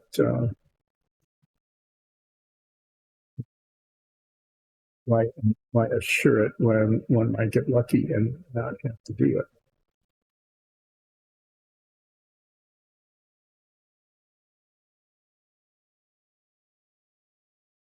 If I were any good at dry brushing, since there's even some raised detail on this, I might get out like the bronze later and attempt to just add some embellishment to the brass with a slightly darker, but similar color.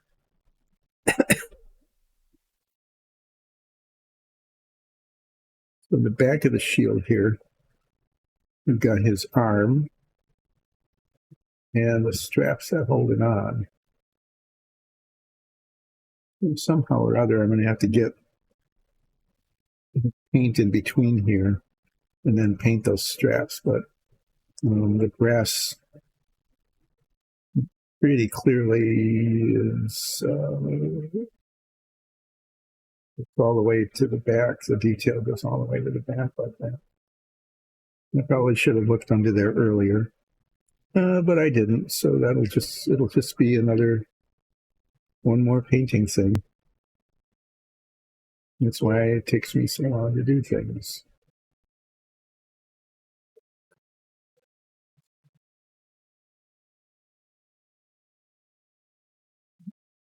Yeah, I can see it a whole lot better from this angle. Actually, it starts to look a little bit more possible to paint this thing later. A lot of detail. It's even got these little rings that hold the straps. Probably paint those like black or something. They're leather, but it wouldn't just be plain leather.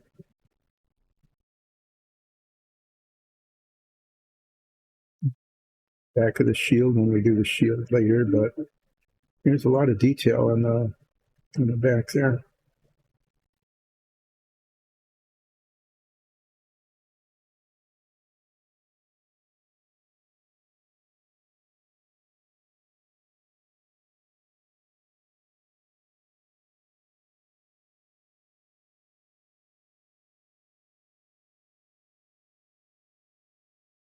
be an interesting thing, and then I'll have to use brass touch-up without a doubt. Yeah, I might, it would be tempting to use like just a brown wash on this to bring out the detail, but I'm going to try to dry brush a little bit of that bronze on later. See if I can't make it look interesting. If not, we'll just keep going back and forth with paint until it does. So, yeah, we got the ring. The ring looks okay.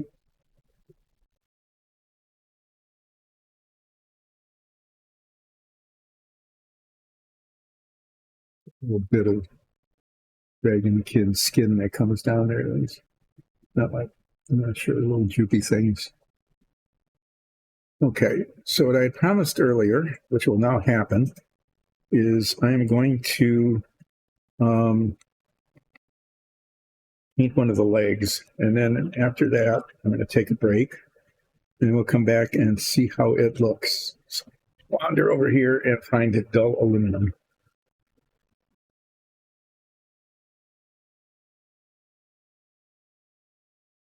Dull.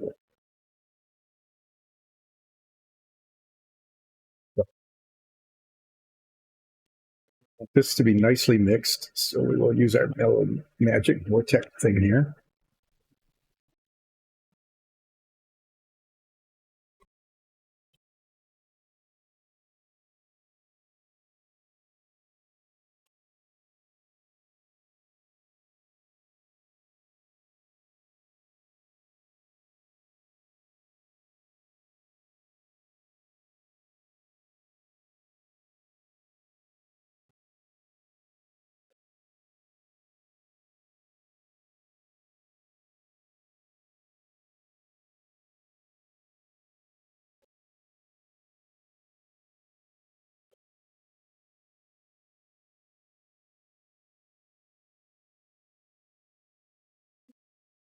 Hydrate, except it's coffee, so I'm actually dehydrating. But thank you for the hydrate things.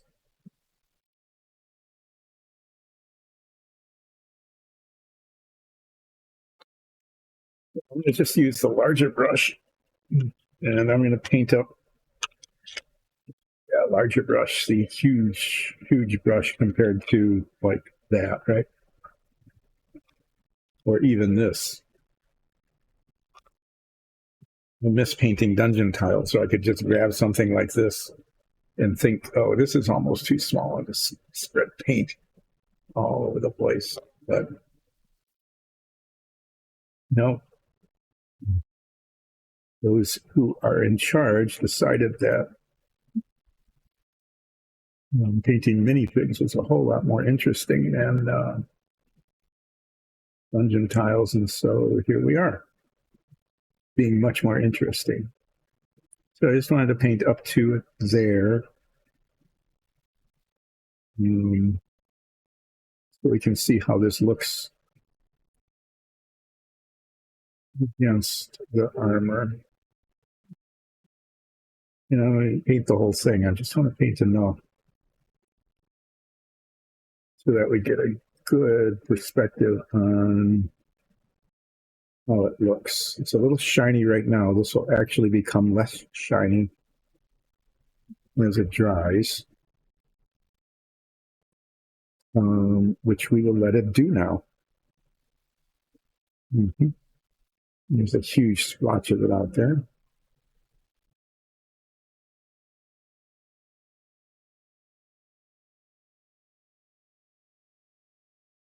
Dragonkin's got claws.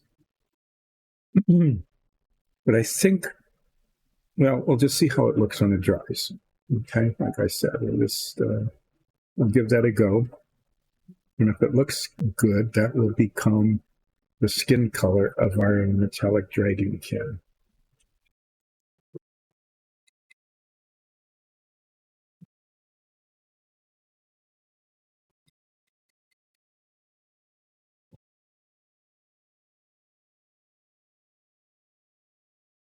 There. See it. And I'm going to take After I clean this brush, a short break, and then come back and continue working on this guy. I have to decide on the shield colors. Probably continue. I might use kind of a red on that. Put red down the middle. I'm not sure about the sides, so I'll come back and pick some colors. But I did decide on royal purple for that.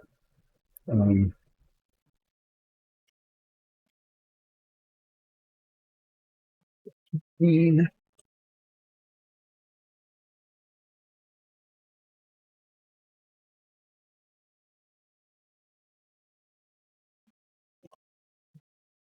Purple. Royal purple. Royal purple. So we'll put that on the back. There isn't so much of it that it will look awkward, but for the kind of the cloak thing, you want to be royally. And then I think for the metallic up here, I might use that gunmetal. That's kind of a nice dark color for the armor. There and there. But I'm going to paint, since it's on top. Yeah, I think I'll paint that first. Then I have to decide about the strap for the quiver and the color of the quiver. I think I'm going to stick with the kind of the gray tones for that. Just maybe even black. I think actually, it might look good in black.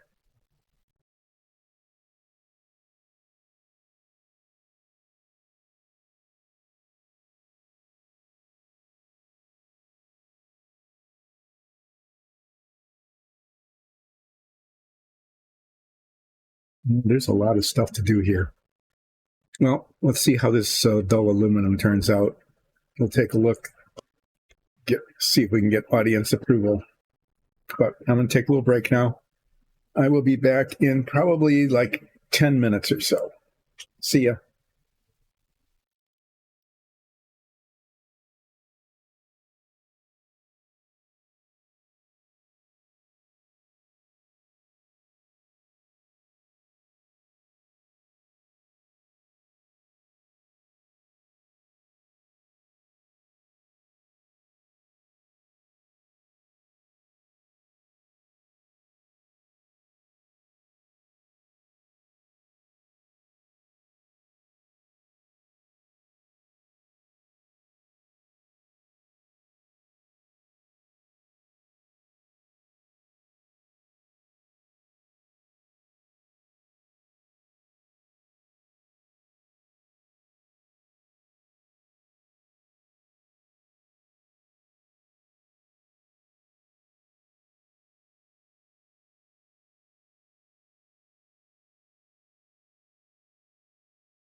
Well, finally back. Sorry, that took a while. I was told that I needed to eat something.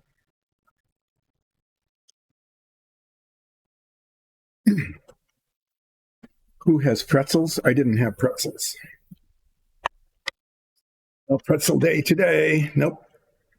So, yeah, that's that's really not too bad. That's a little shinier than I thought it would be, but it's way less bright than the regular metallic, and with a little bit maybe a black wash. Yeah, maybe. It's got some toe claws. Those will have to be painted. But I think that dull aluminum will work, and this will be a silver Dragonkin. So the next bit I'm going to do is there's bits of armor here, and here, and here on the arms. And yep, there it is. That's underneath as well. But before I do that, you can't really see the back of the shield very well. I think if I paint the whole thing brass, I think that will actually work. So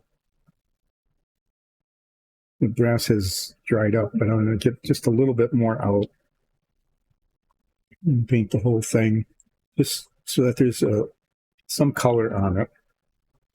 It's just, you're not going to see it very much, but try to get another color between the edges and the skin. It's just going to be really challenging, and there's not very much of it. Take the opportunity to fill in these bits here with that brass color.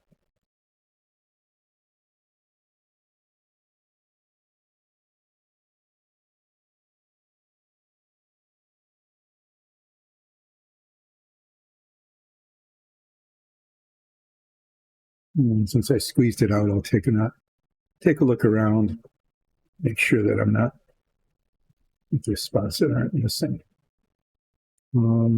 Yeah, so there's that.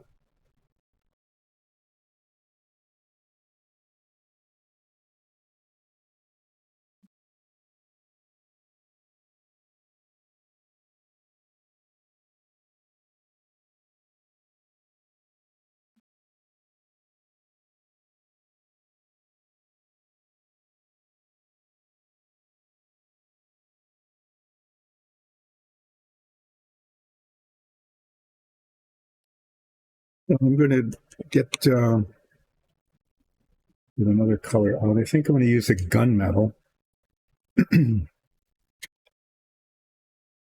This one, to paint these bits of armor up here.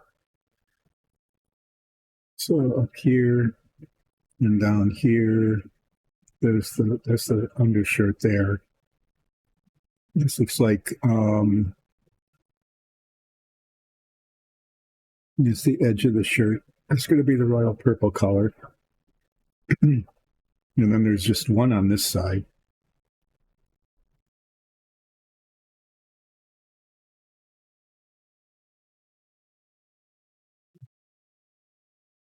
There and here. I'll paint those. And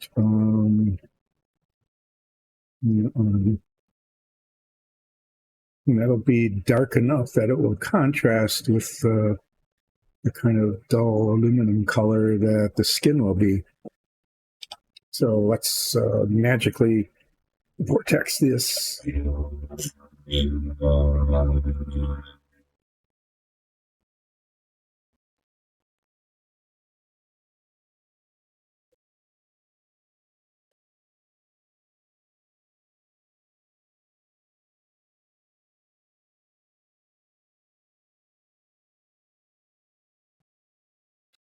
And I think what I'll do is paint the inside of the shield because it's just out there and it looks so totally unfinished.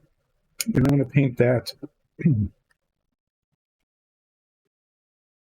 think I'm going to paint the center of it an old color, an old friend of ours, scarlet red, which you can't see, scarlet red. And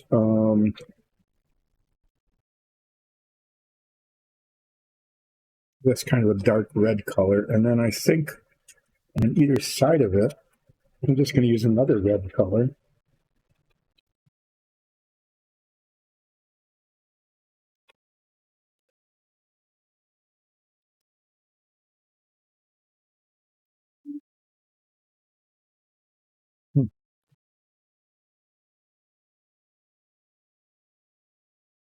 Okay, the page is sticking together here a lot. Finding the page with all of the different reds on it, because it's the last one. I might use like the dark vermilion next to the scarlet red. They'll be close, but again, like the blue on the front. Oh yeah, well, let's do the gunmetal first because this is here.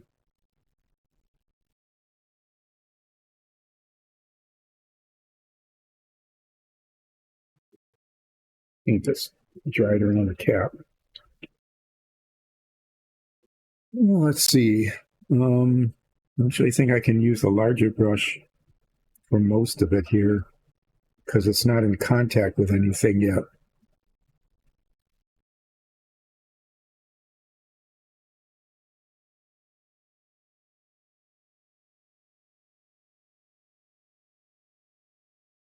Need to be a little careful up there around the ring, so I'll get the smaller brush out a little bit later.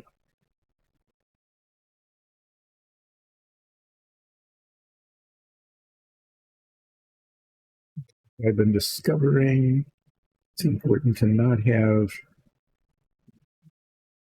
areas that are not covered, so especially if I'm painting up to them later.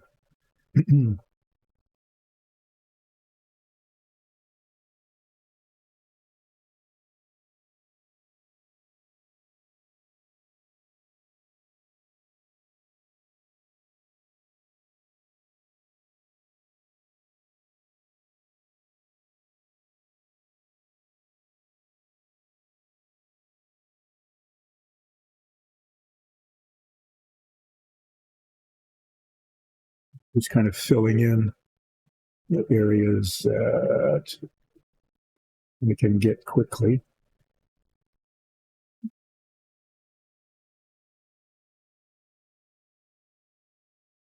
And then we'll get the little brush out and do the boundary lines. Usually I do it the other way, but I didn't this time. You know, all sorts of variety here.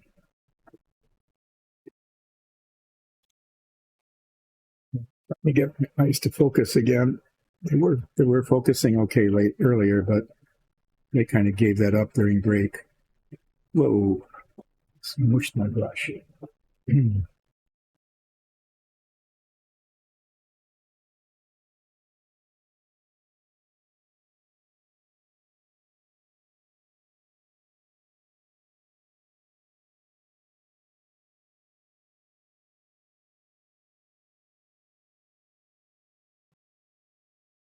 I usually do this in the opposite order, which is that painting from the same color onto the same color. Can't always see where the tip of the brush is.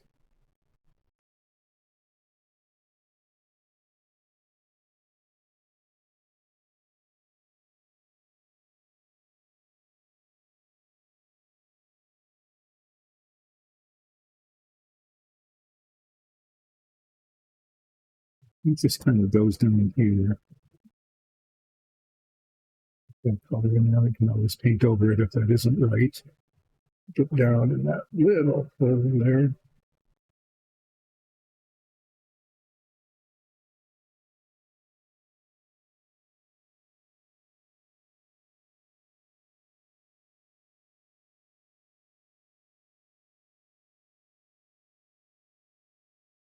Yeah, it's a pretty good color for armor. And with a little bit of black wash on it later, just tiny little bits maybe, or dark gray wash. It'll look okay. Let's see what we can do here.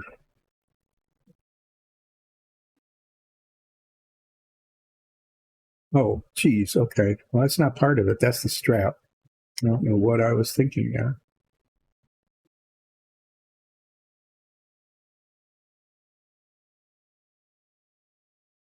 I have to repaint that.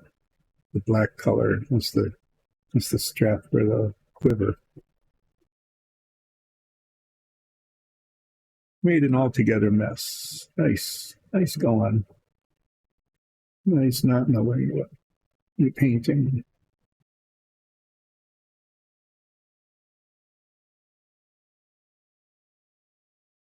That's a strap for the armor.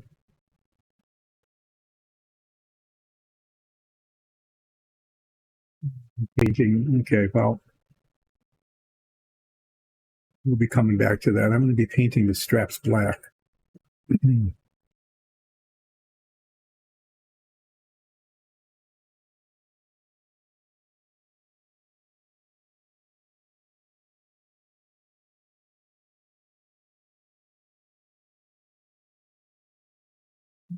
Goes up to about there.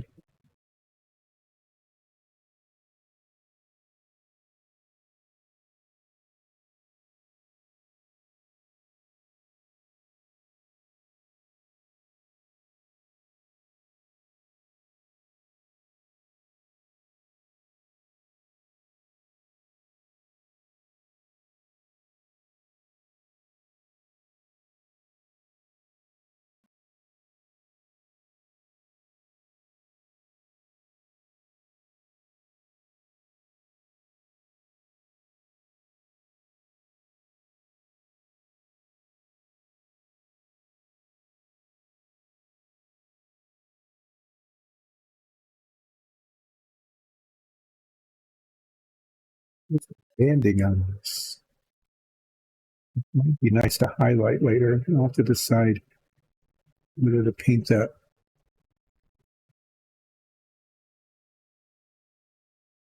I mean, I don't think brass would work on that.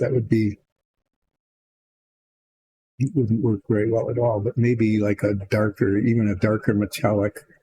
Or,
one strap holding the armor on.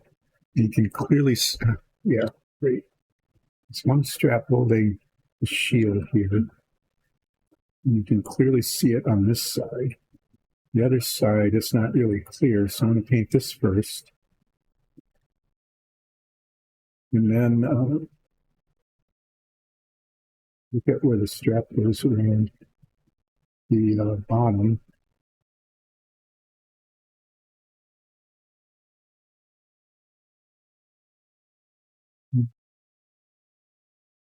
Here, hopefully,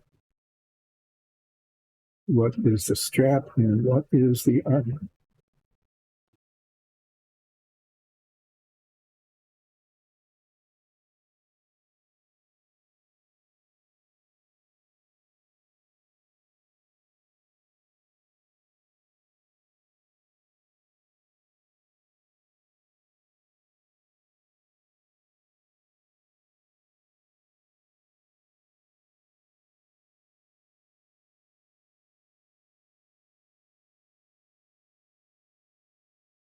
and it's not as clear as oh.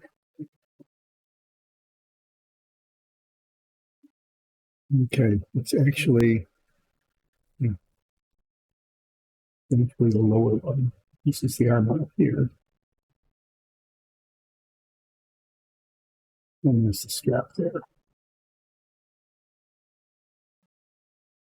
Try to leave that unpainted so I can see the difference. A different angle.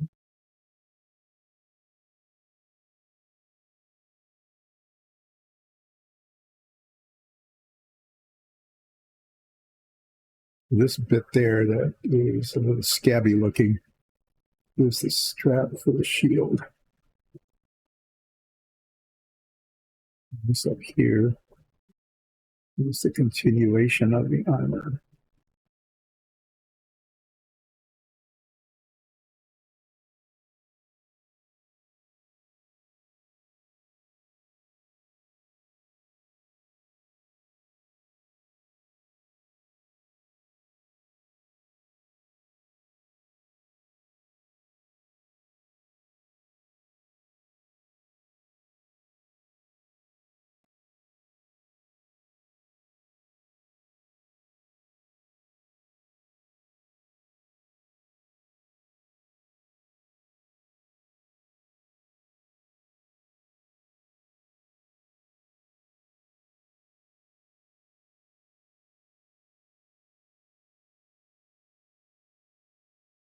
Okay. There's that. And as I said, I painted like the wrong thing up here. Okay.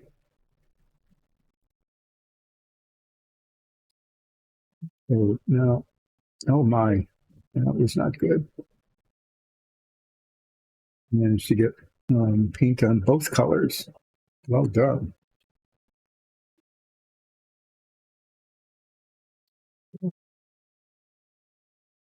Needing to touch up both blues there.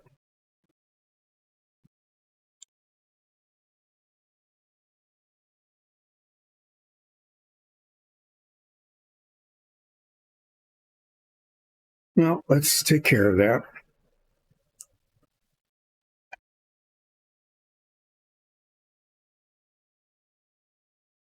Do the green blue first.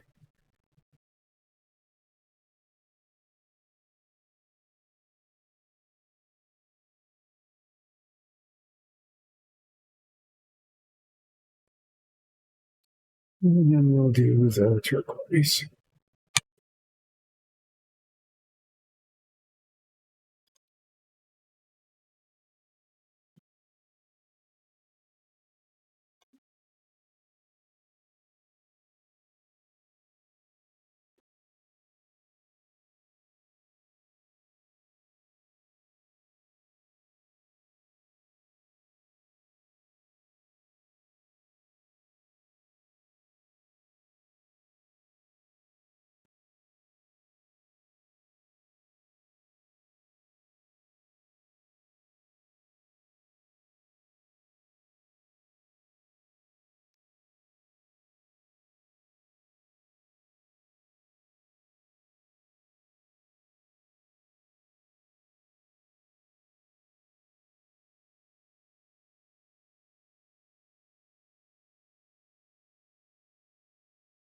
Mm-hmm. Yep, managed to fix that. It's unfortunate.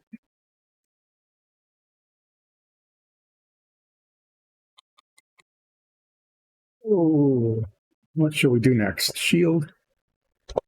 We do the shield. We've got this remnant. It's been upside down because didn't want to waste the last bits of the scarlet red in this bottle. There's actually quite a lot left. But if you hit right side up, it all goes to the bottom and you can't get it out. But if you leave it upside down, like point down, alligator clip, for example, then it rolls to the bottom and then you've got scarlet red paint for a good long time. I'm going to do the center stripe in this color.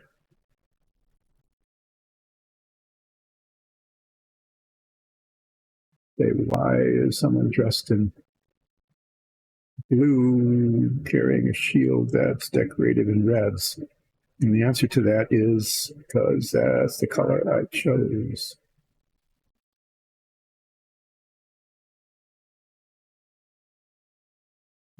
Let's see how I do with these.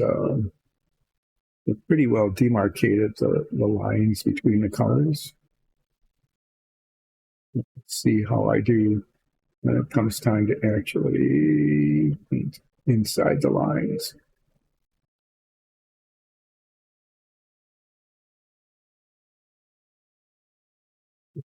It's older painted, so it's a pretty viscous.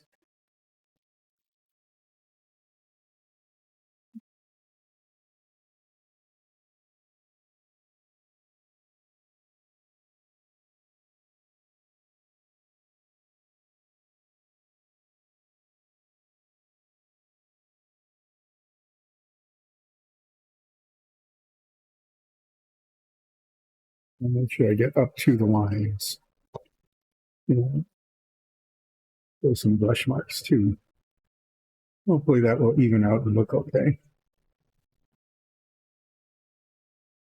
I want to save that for like bricks or something.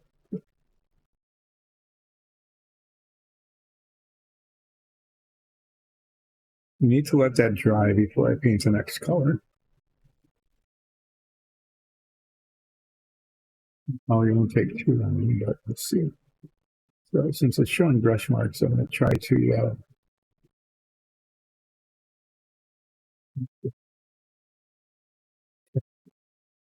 okay, there. I have to keep coming back to that too much, so I'll be really careful with the next color. Yeah, see, the thing is that this is far enough away from all the rest of the clothing. Where is the camera here?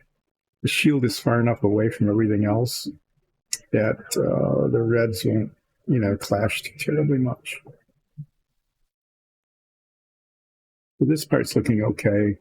I think I'm going to paint the straps next. I'm going to be doing the straps, including the ones for the armor.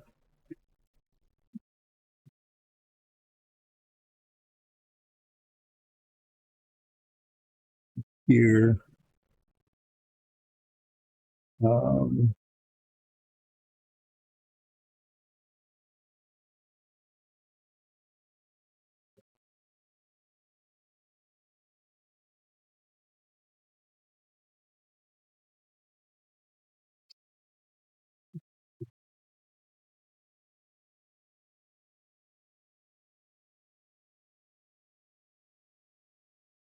That's the straps that's holding this on. What does it look like on the other side? Can't really see it there. And I'm going to do the straps and the quiver in black.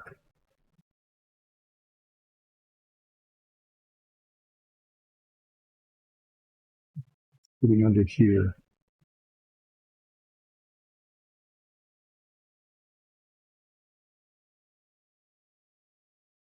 Because again, I don't want them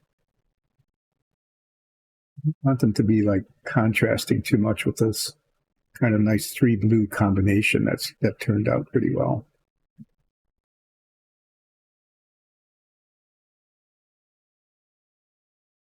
So let me find the black that which one was it? One of those was good and one wasn't. Yeah, the model color black. Nice flat black color. We have many of them. We'll pick one and see if one's been opened. I don't think a black got in here. Yeah, reds and oranges. Somebody sorted these out in a nice way.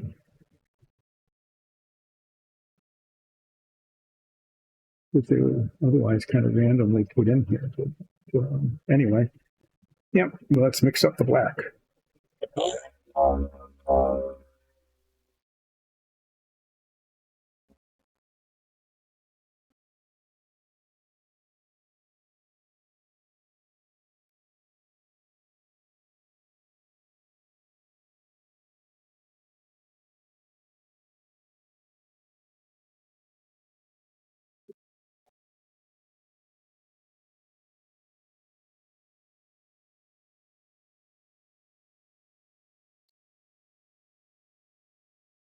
here. And hopefully it will look as good as it did on the sample page. Okay. So we'll start by painting this strap, which is next to everything. So it needs to be done pretty carefully. And I got way too much paint on the brush. When you get it on the sides of the brush are going to touch something. And almost inevitably, it's a bad thing when that happens.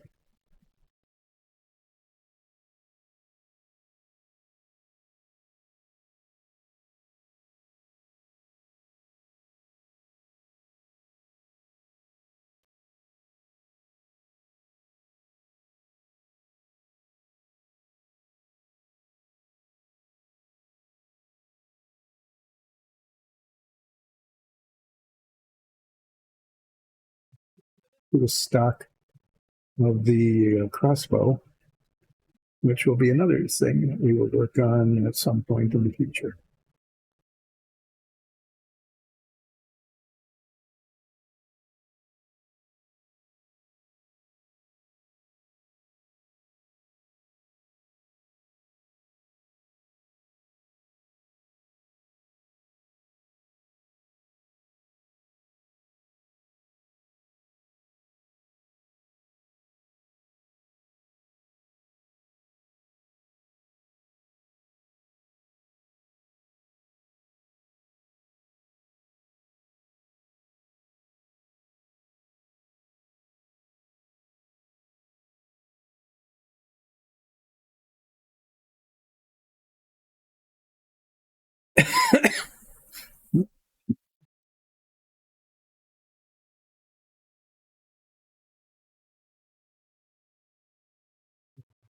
I will look up and see if it's still on camera.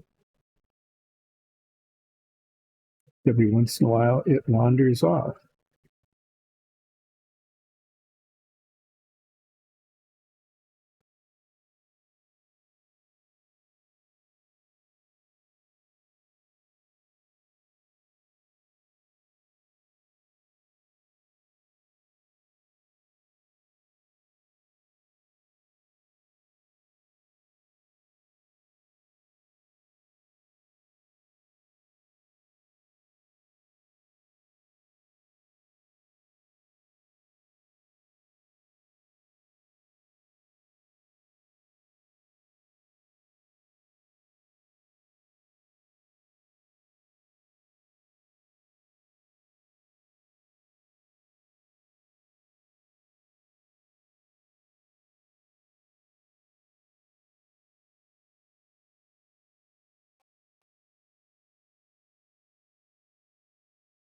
Hopefully, just like on the color chart, this paint will flatten out very nicely as it dries, because I don't want it to be glossy.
Here, while I'm trying to get to this little spot in the back that will end up showing later. Pinned out. Okay. Turned out mostly okay.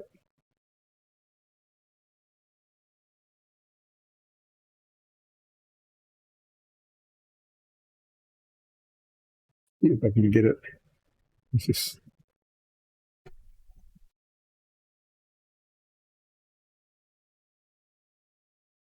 this here.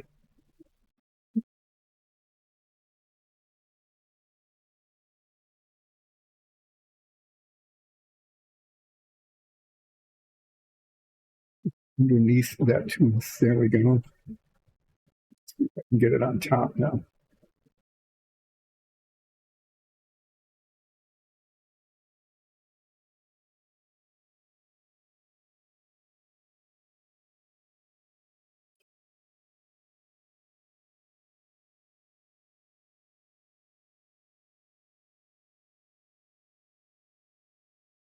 Okay, so that is okay. Let's continue it around to where I had erroneously painted it silver before. Not really silver, but that gunmetal color. The armor, because this is not armor, this is a strap.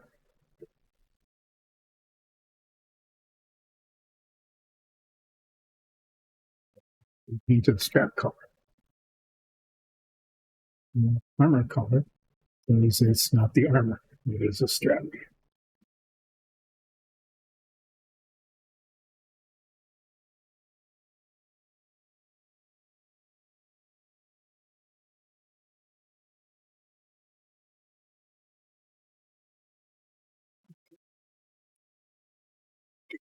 With a sticky tap.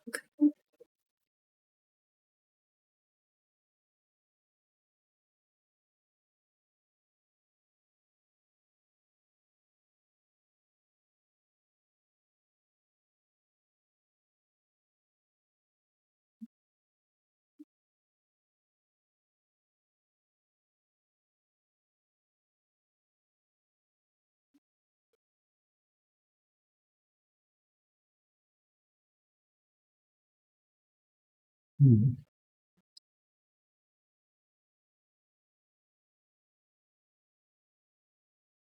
And now you can see that it is a strap and not part of the armor. You need to try to get a tiny little bit of paint along the edge here, especially right up here.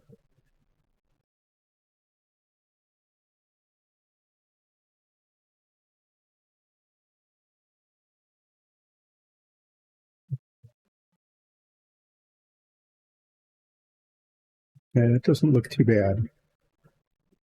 The quiver is going to be the same color, but I'm going to get to that a little bit. There is a secondary strap on here that I'm going to paint now. I do the, just these outlets. I'm going to mess up. That's the place, because that will be purple later.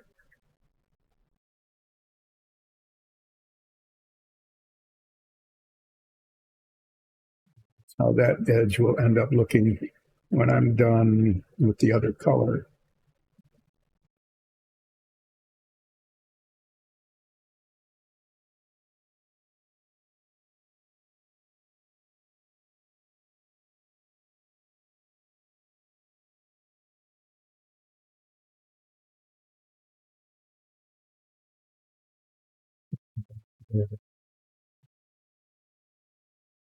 The strap here holding on this armor.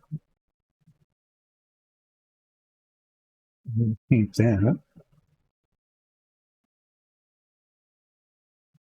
I decided to, have all of his leather straps painted black. Could have had all sorts of multiple colors, but no. We are being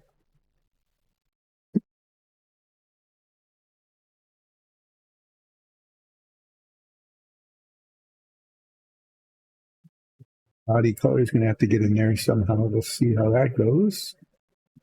Okay. underneath. Being sloppy here for two reasons. One is, for some reason, it's just being sloppy. And the other is, I'm going to be sloppy. This is the place to do it because I'll be painting another color there anyway.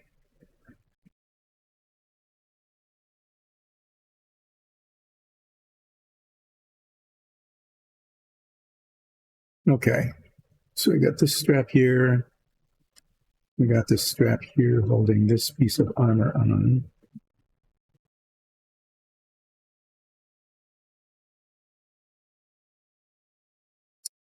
Got one here. That was the one that was hard to see earlier.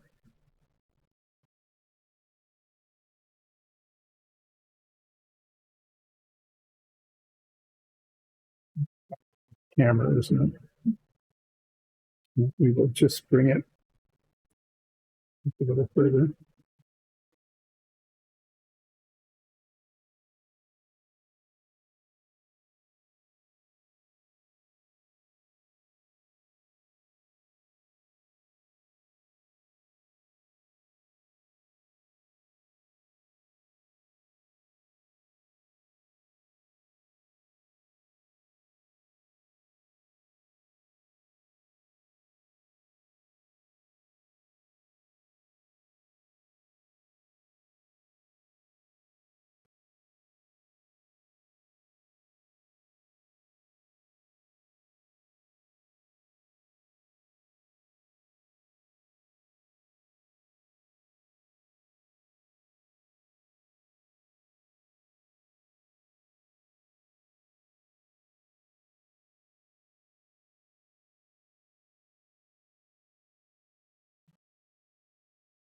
Yeah, well, the leg isn't so bad, but we need to pull the blue out again and touch up the spot that I just touched.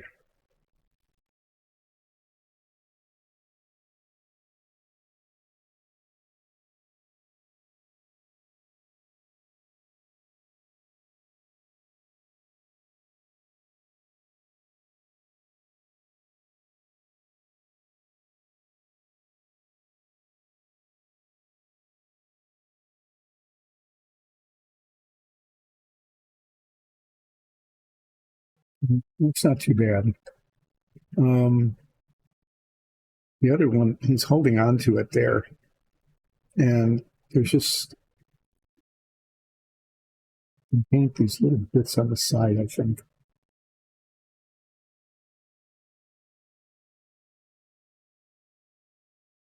See if they'll survive painting the skin color later.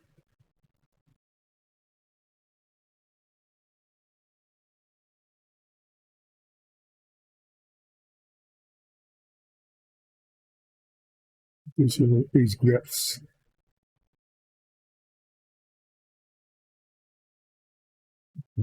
There's the strap in the front. We'll check it again because, like usual, there's a little spot. Apparently didn't get covered. They're pretty well. Ring is still there and it's showing. That's good. Got this strap up here. We got the secondary strap down here. Okay. I said I was going to paint the quiver black, so I might as well do that since the black paint is still there. I'm going to use the larger brush for that.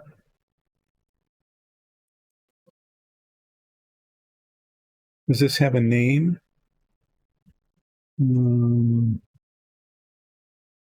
Yeah, pretzel day. We haven't had a pretzel day in ages. Here we are, level 5. I don't think we've had a pretzel day since level 2. You know, we used to have pretzels fairly often. But then we've been in places where there are no pretzels. It's really been sad. No pretzels, no croissants. We've been really deprived of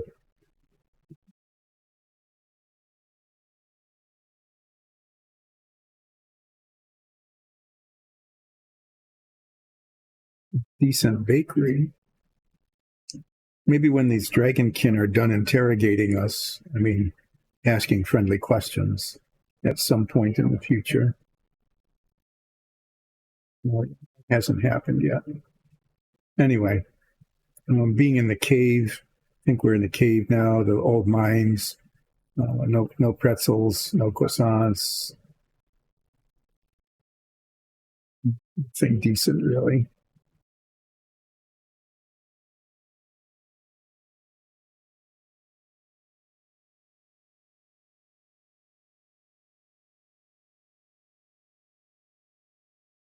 What's that? It's part of the belt back there, isn't it?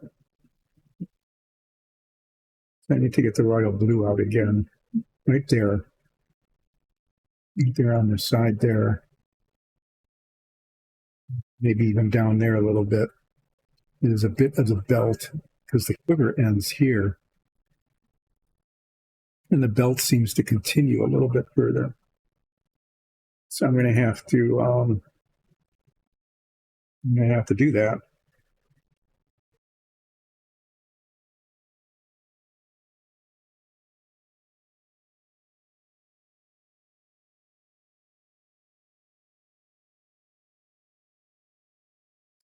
So in a bit, we will take a moment to do tiny little dots of touch-up, where I touch the black paint to the blue paint in a way that's not helpful, and get the other blue out and touch up the spot that I had missed earlier.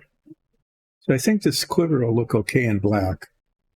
What I might do is I might get out like the silver paint. And even though there aren't any printed on it, it might look good with just a little bit of silver embellishment. Like a couple of stripes maybe. Or maybe a sigil. I think that's, I know. I think that's what I'm going to do is paint kind of like a little sigil thing on it.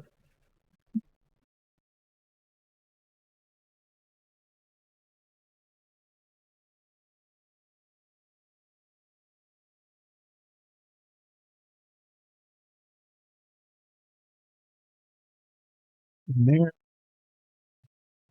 get the little brush out again. There's a spot that needs to be black buried way down inside there.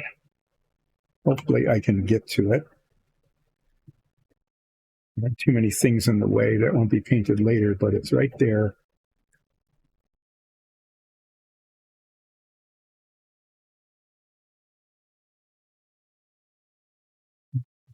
In the open.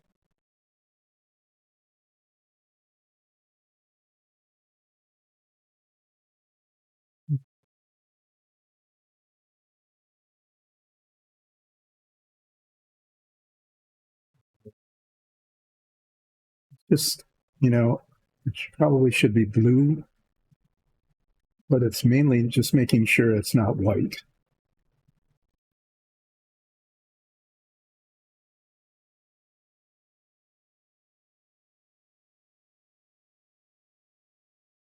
One of those things you get a shot from the camera shot in the back, and then there's these little spots that are way deep in the shadows, basically. But like jump out as being unpainted.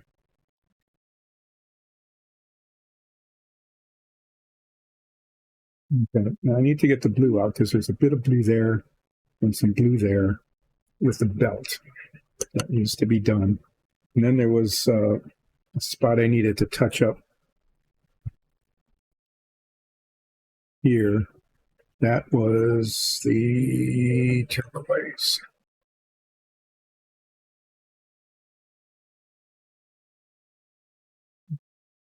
It is. Maybe there's just enough there.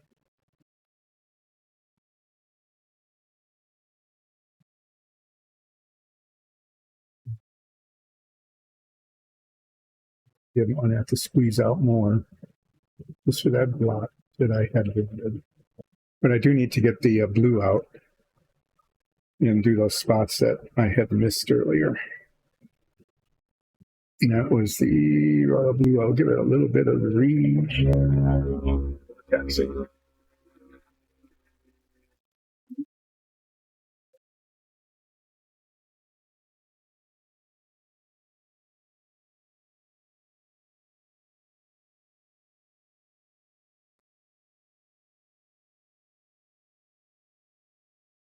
Need to squeeze out a drop of that.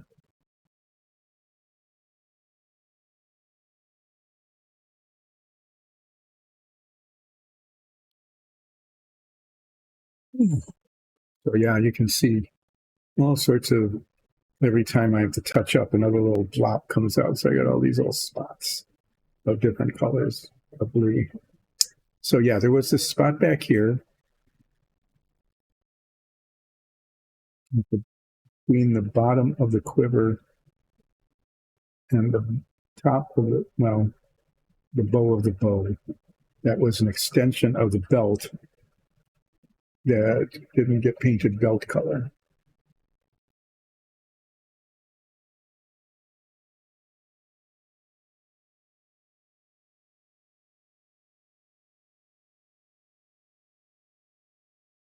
That's correct. And then here is an area that didn't get painted at all. That should correctly be the belt color. Unfortunately, can mostly get to it through this gap in the bow.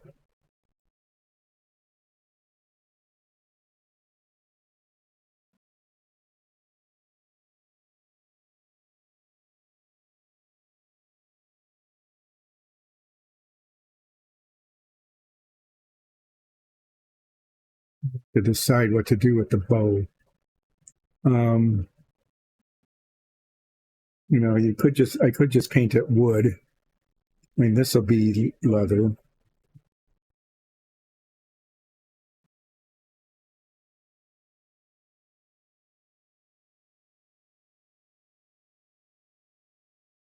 I guess we'll just leave it and decide later.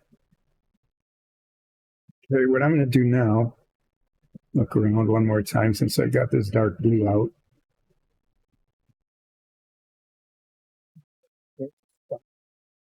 Always a spot.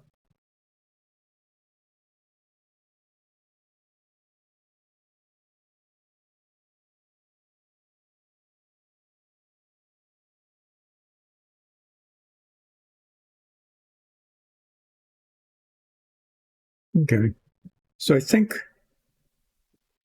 oh yeah, there's a spot of black there. That's lovely.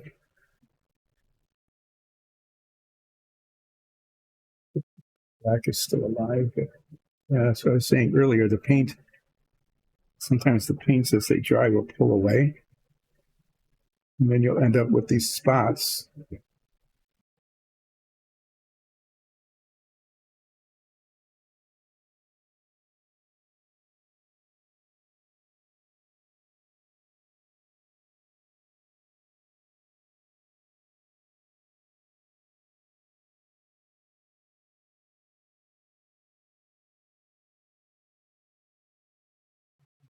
Anyway, we'll play with the quiver later.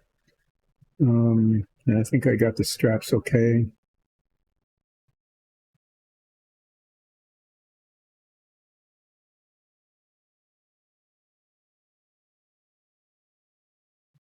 Black on the light blue there. Those,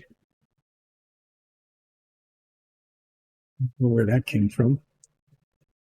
I think I can get a little bit off the top of the bottle here. Now, if I can find it again, there it is.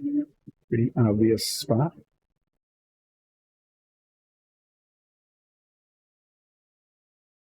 Okay.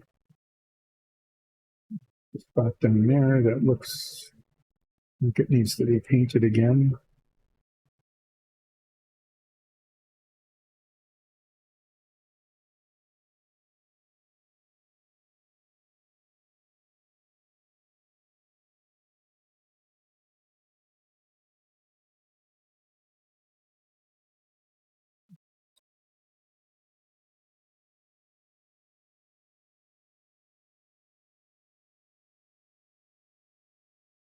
There we go. So what will I do next? I will do, you know what I'd like to do is the reflective shield. And I'm going to, but first I'm going to finish the shield. And I promised that I was going to use, I think I said vermilion red.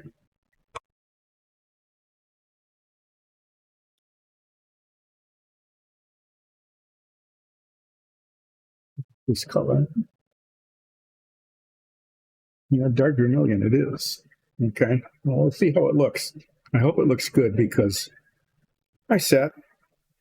we are being visited by our noisy cat. I hope it looks good because this is difficult areas to paint.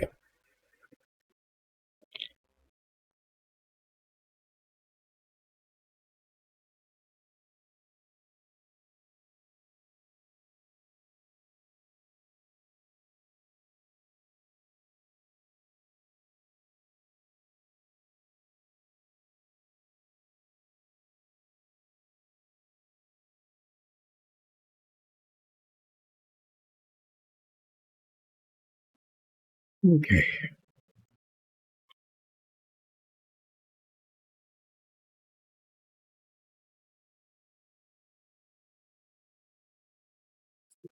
See how this goes. I'm most concerned the boundary here between the two reds, but there's also lots of boundaries with the brass. Anyway, yeah.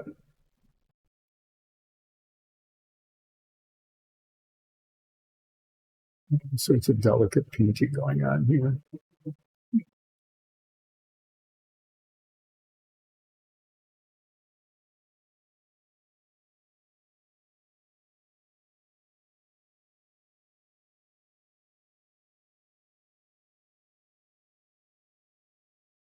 That on the brass because I wasn't being that careful, but I can touch that up.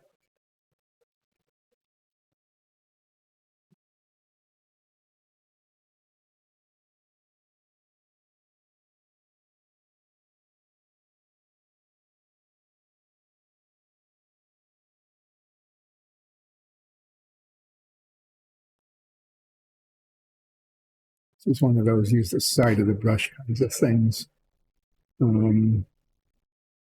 If there is a little indentation between the two colors, and I can kind of use that to guide the paint.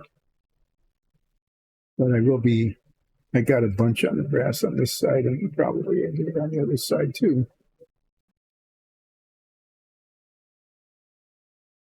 It'd be relatively easy to fix.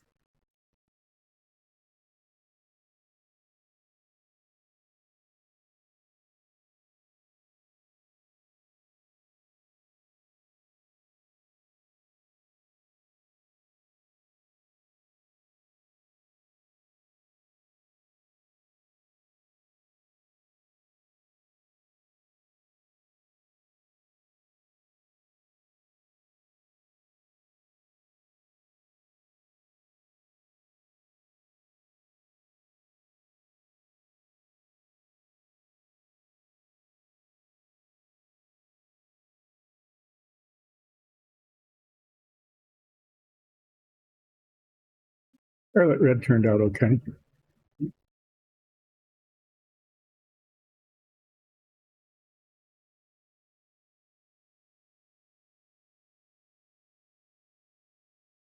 Okay, that's not too bad.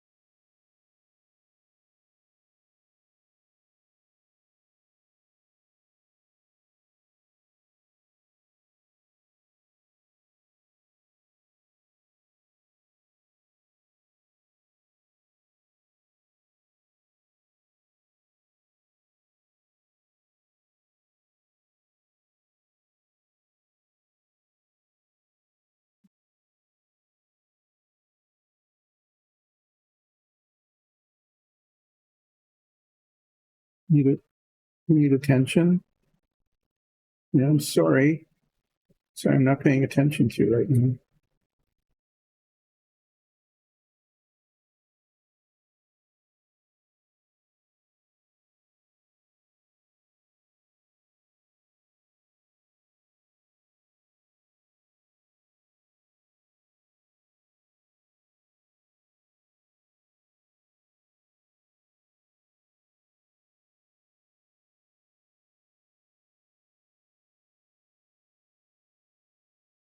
These two colors, I think, will end up looking okay next to each other. I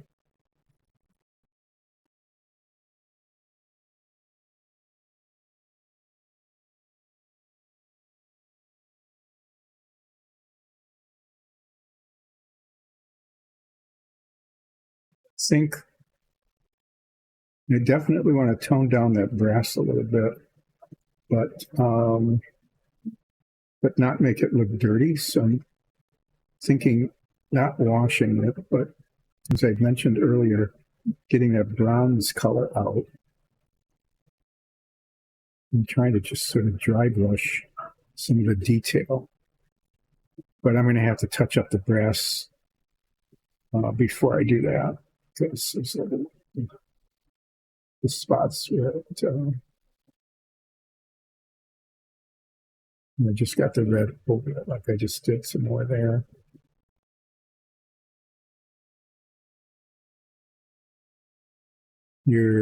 Just where the edges are just a little rough. I think otherwise, it doesn't go with the blue motif, but it looks like pretty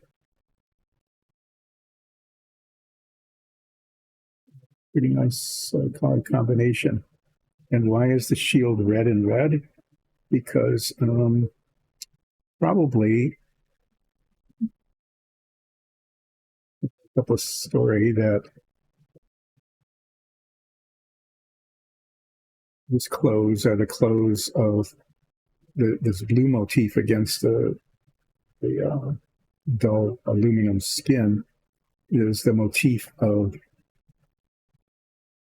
his clan or his family, probably his family. But the shield is the shield of the unit that he is enlisted in the Guards.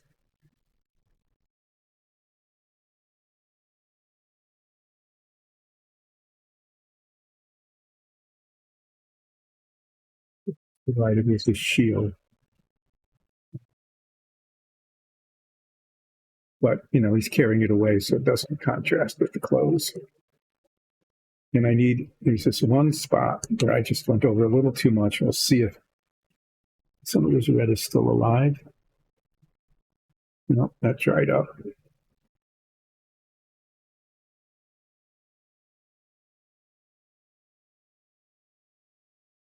Barely see it, but right at the top there is a little spot that needs to come back to that scarlet red. So we'll see if we can get just the slightest little bit out of here, just off the top of the body.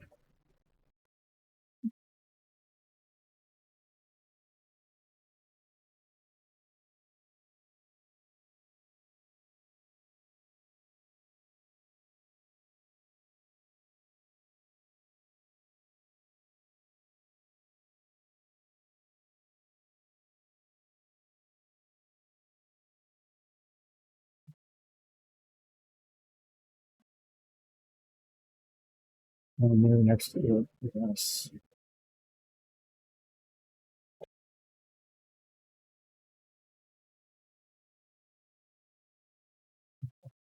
Full drop, wasting a drop of paint, right? And all I need is this tiniest little speck.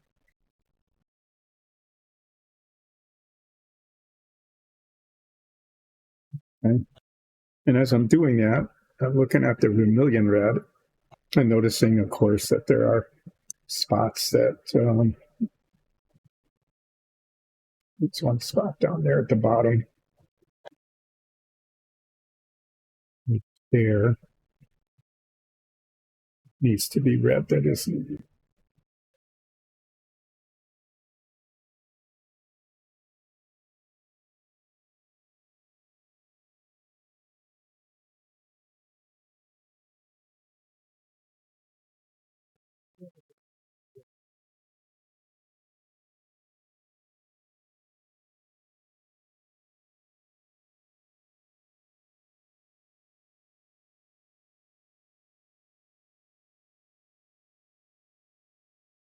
I hope everybody's still relaxed. You all still relaxed out there?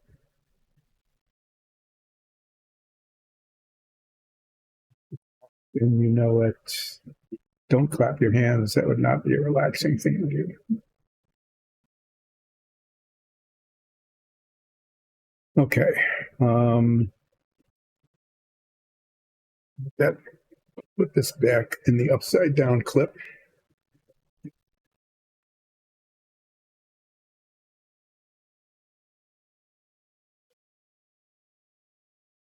Should let that dry a little bit before I mess with it.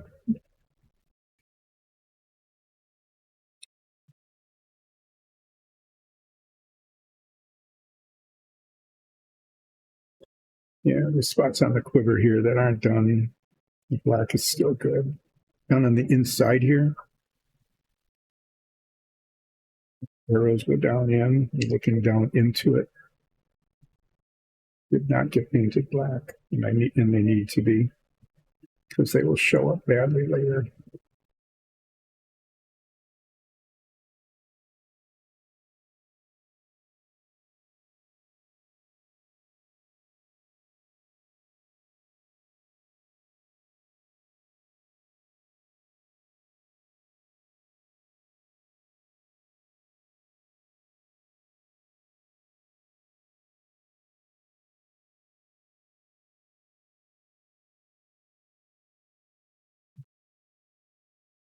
That needed to be done. Even a little further in. I'm not sure, those feathers.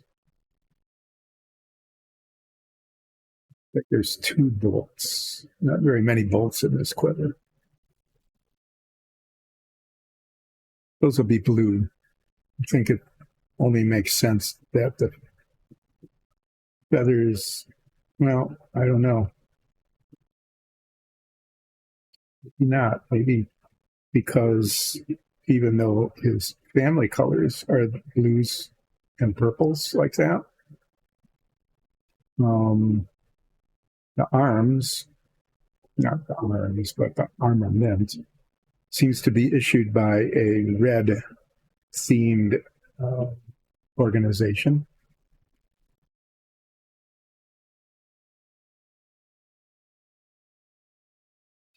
So these probably need to be red.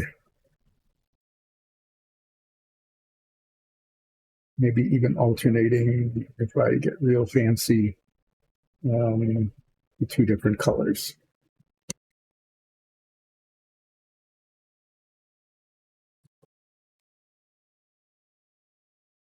Before moving on to another whole section, I'm going to pull the brass out again.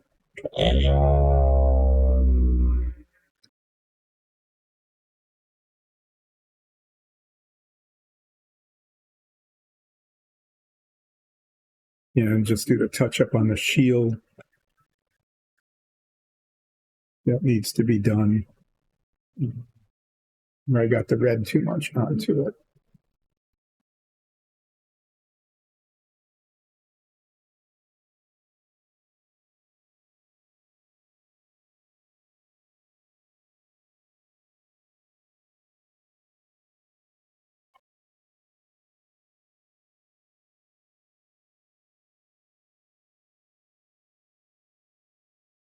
Mainly on this curved part here, where it is a real narrow thread, and it just went a little too far.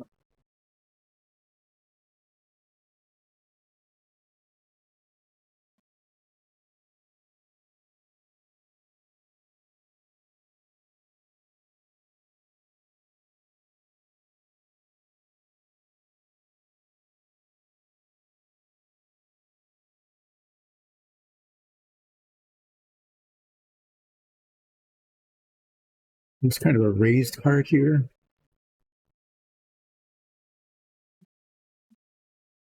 Yeah, and to make that brass again.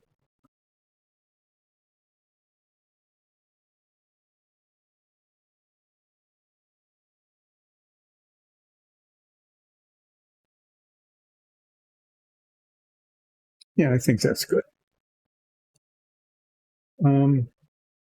So this reflective magical shield thing. I want to look at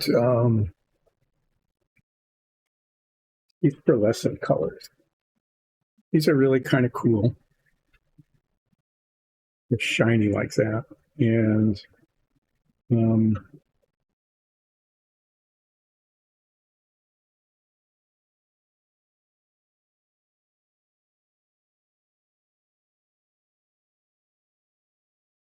what do we do? This red copper is kind of a neat color. I could make the internal part of the disc that red copper color. The back and the front, the main part of it. And then these little circles around the outside. Maybe even orange or the red ochre. I'm going to use this red copper as the main color of the shield, the reflective shield. And then use the red ochre as the, maybe I should go the other way. Maybe the shield itself should be that bright color.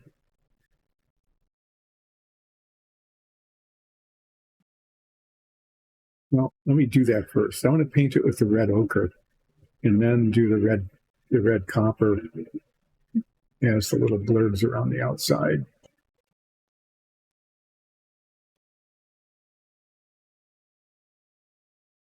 And as I'm looking at this, it's going to be shining. There's a mold mark, which happens just right at the top.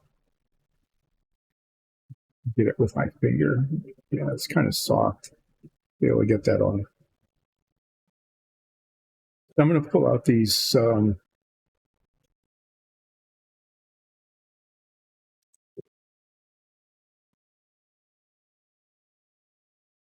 toxic, quick drying, ideal pearlized tones.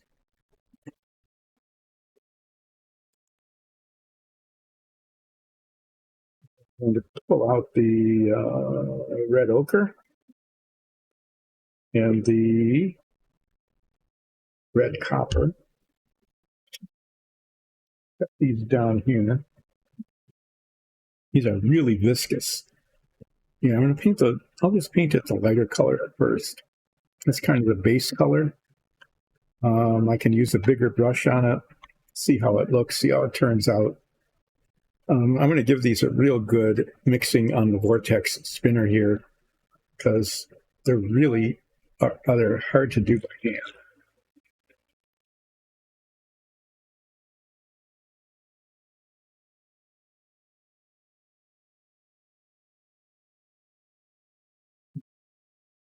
Or I'm hearing just the buzzing noise, right? But here it is. Is it really almost 2 o'clock? Or I almost spent my entire time not getting anything done?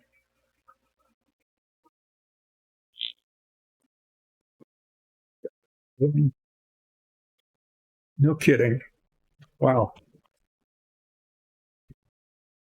Well, this will give us something to do on Monday. Monday will be the startling conclusion to the Dragonkin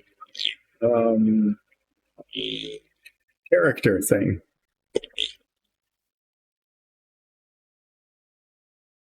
What I want to try to do yet today is I'm going to work on this reflective shield and then try to do the bronze highlighting on the outside of the shield. And that might be all I get done. I'm not going to get to the purple shirt. Maybe I'll do the feathers, the fletching, the feathers on the bolts on the back here. get the red paints out again.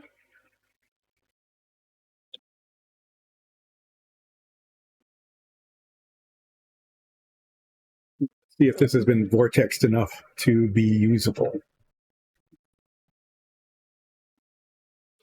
We tended to use these as washes before, because there's sometimes the coverage. Yeah, right. Let's just say it's unpredictable. Sometimes it's unpredictable what these guys will do in terms of how they cover or how viscous they are or whatever.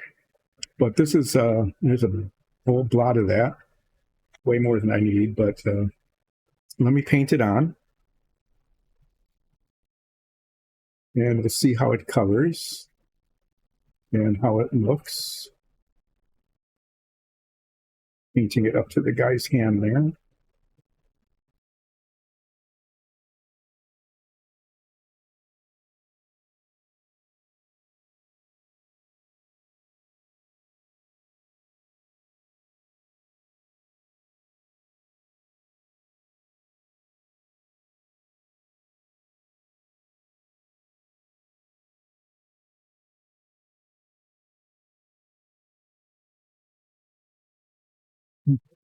Basically, what I'm hoping for is that it looks kind of magical.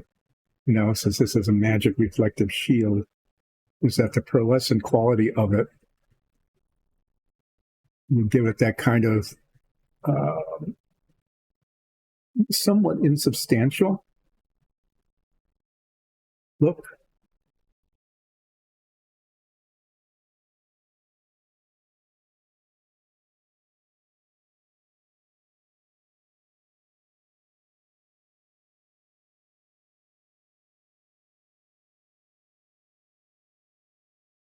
Paint the front of it.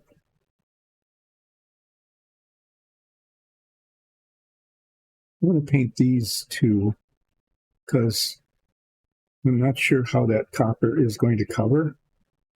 And if it doesn't cover well, the boundary is really going to show badly. But if I paint them, and then it'll just be an overlay color, that should work out okay.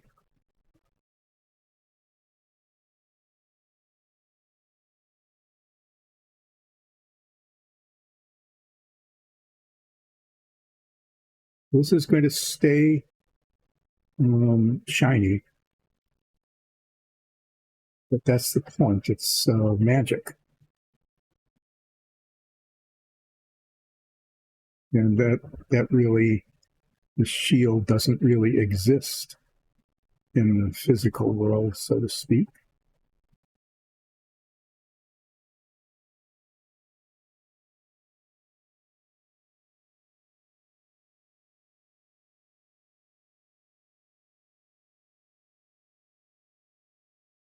It's going to take for that to dry.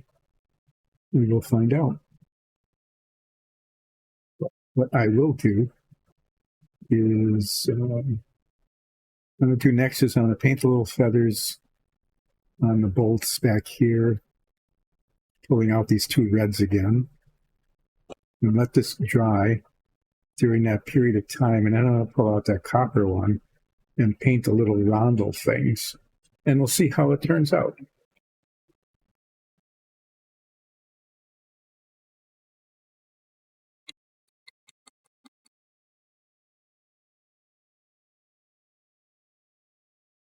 So what we need are a little bit of the scarlet red again, and a little bit of the vermilion red again, but we'll start with the scarlet. That's the one I pulled out first.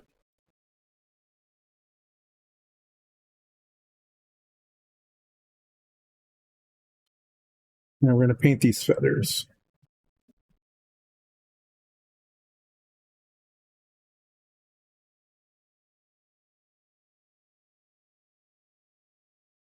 Trying to paint the insides, and then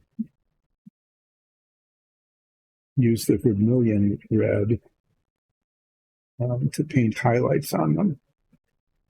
Yeah, actually I'm going to do that. I'm going to paint it all this color. and then use the other red to catch like the tips of the feathers. I think that'll work.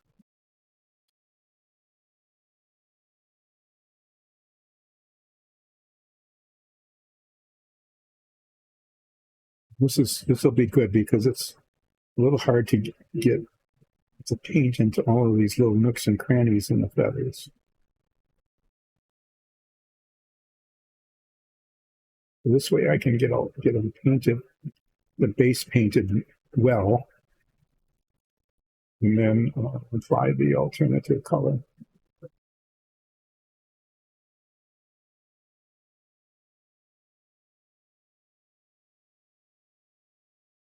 But they definitely need to be these colors because that's the color of the unit that this guy joined.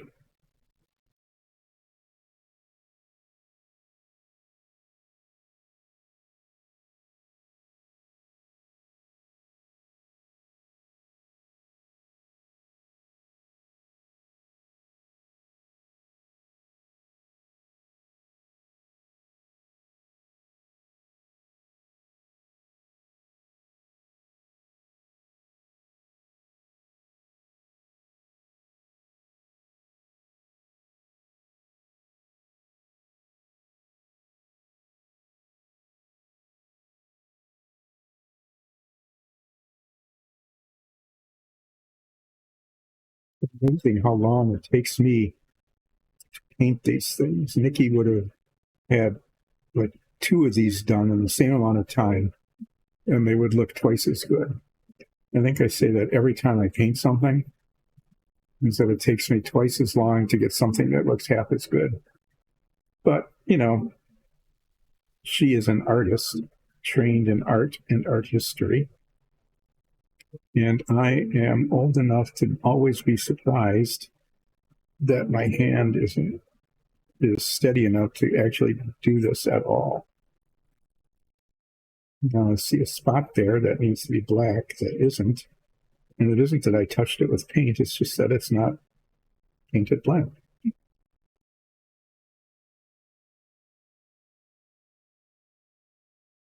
All of these paints, is like a half dozen of them, maybe more, used to be neatly sorted out and stuck into those paint holders that Alexis designed and printed and prepared. And I have pulled them out and scattered them all over the table. But I'm going to be back on Monday. Probably finishing this up. It'll probably take the full 4 hours because, you know, there's hardly anything left to do except all of it. So yeah, it'll probably take all that time to finish this. So this is going to be an 8-hour figurine.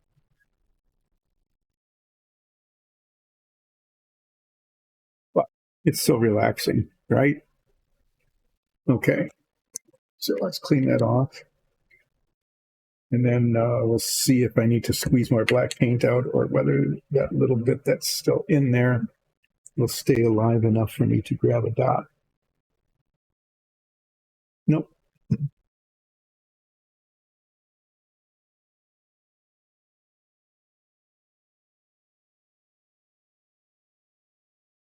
Getting a little bit on the tip of the brush from the bottle cap top here.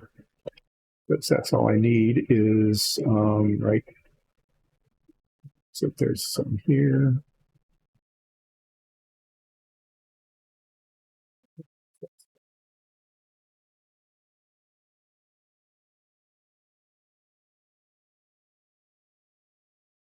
Pretty obvious, and now I'm going to see it.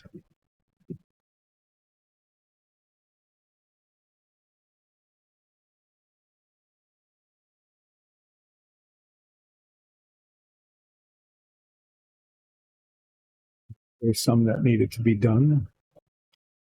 Didn't get painted the first place. At least I can fix that, and then maybe I'll get around to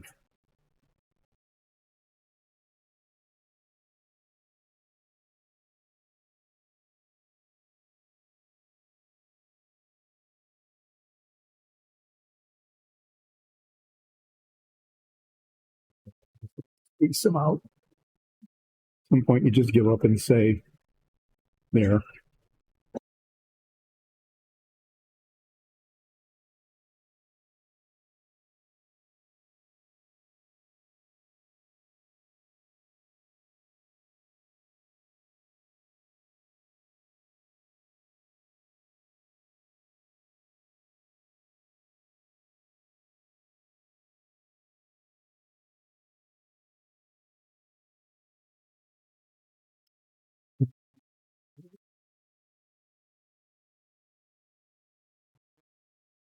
It was pretty clear there was this little white spot that should have been black that wasn't.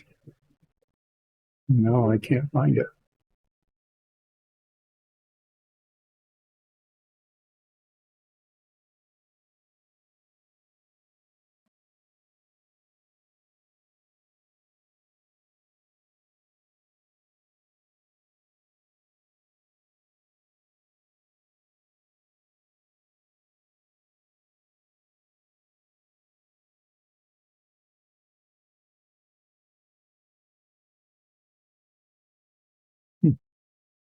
Hmm.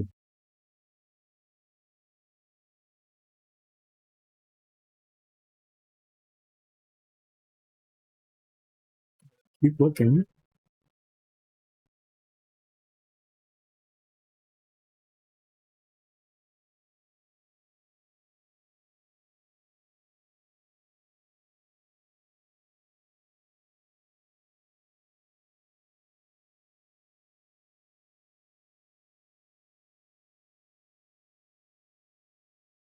The imaginary spots. And touching up with paint just, to do it. And there it was. There's one.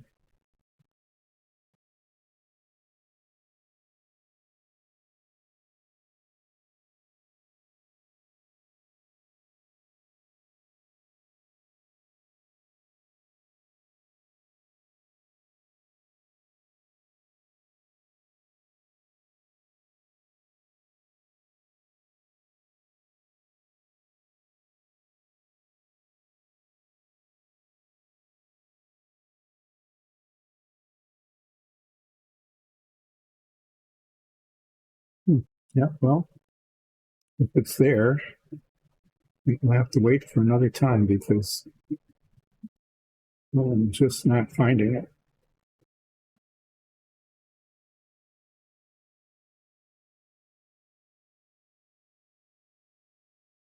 So lots of stuff needs to be done on this yet. I need to put the purple on the royal purple undershirt thing. The undershirt and the little tail on the back. Royal purple signifies the rank of this guy, which is high. I need to touch up the feathers with the other vermilion paint. So I've got this red out. I'm going to check to make sure there's this little spot. Maybe I saw before. Probably should be red. Yeah, so I mean, tons of stuff. I want to tone down the edging of this with some bronze. I'm going to fletch these feathers out yet today. I need to do this purple. I need to do the crossbow. I need to paint its skin. Need to work on its face. And then I need to do a bunch of shading. So yeah, probably the better part of all of Monday to get this done at the rate that I'm going, since it took me forever just to apparently paint like about a little more than half, maybe.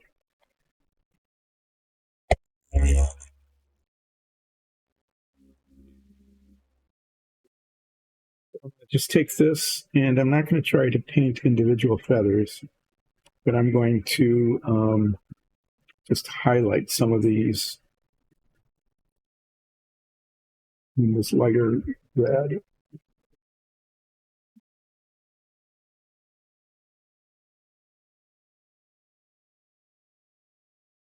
just so that there's a little variation, and I can carry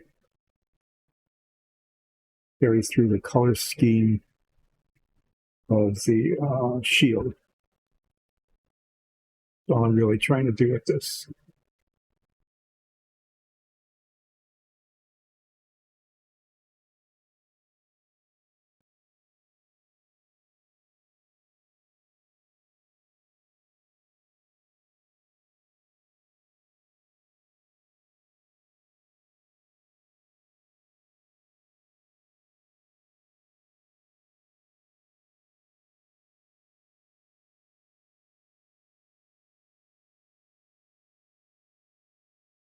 And then the last thing I'm going to do is get that other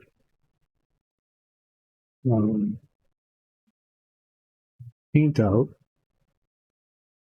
and paint the little knobs on this to see how the shield ends up looking. So yeah, I'm just trying to, highlight some of these feathers so that there's a little variation on the back here. When you look at it, it's not just monochrome red, but that you can tell that it's like feathers. And as I said again, kind of carry through the color scheme of the shield. And since I have that color out, look closely at the shield to see if there's any spots maybe need to be re-vermillioned. It's pretty decent, actually.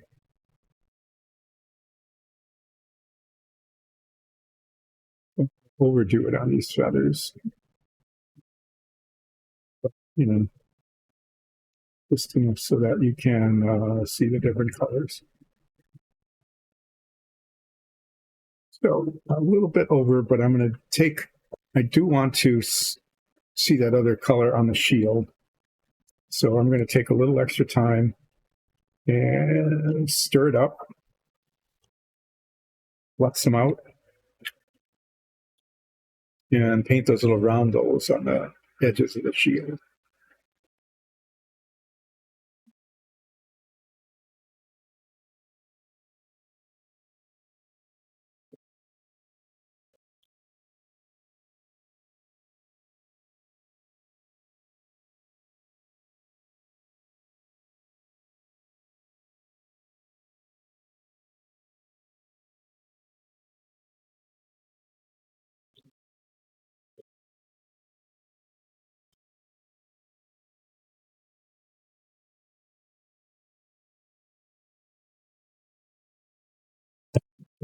It's a larger brush for this. I think I can control it well enough.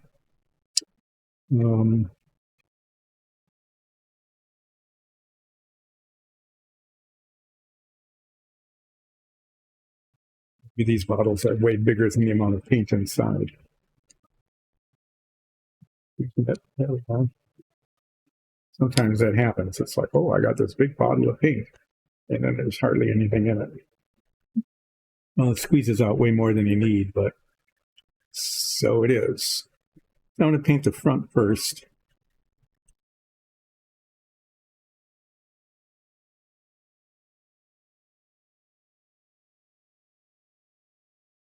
I'll control with this brush, this size, to be able to do what I think pretty accurately.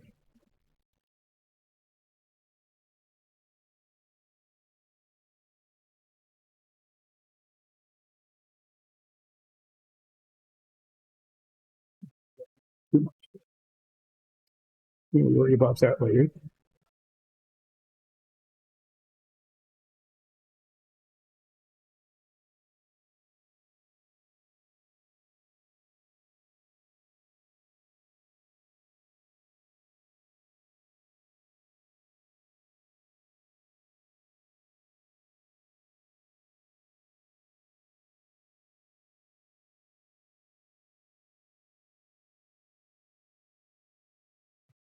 Those bubbles can be covered.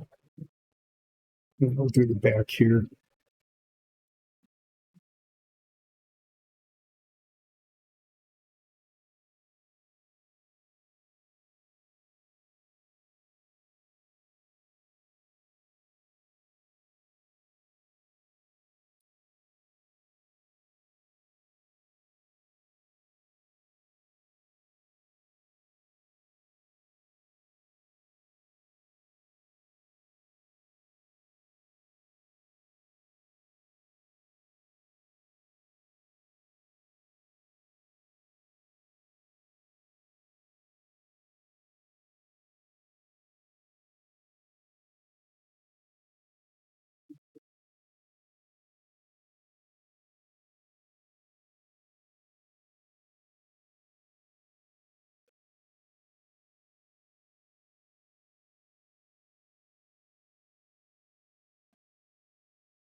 Yeah, if somebody hadn't identified this as some sort of magical projection shield, I would have no idea what it was or why.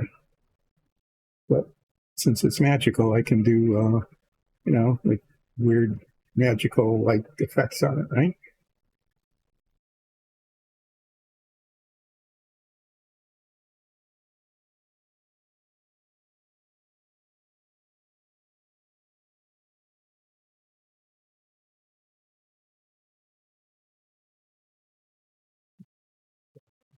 Um,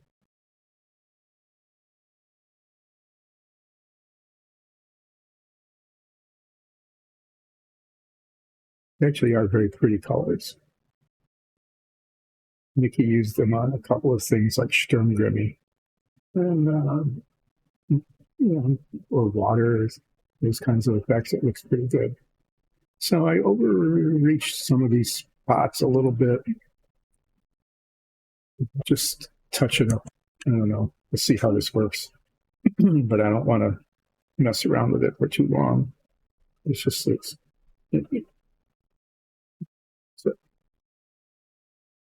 mainly on the back here, so I think I can just get this lighter color out. And touch.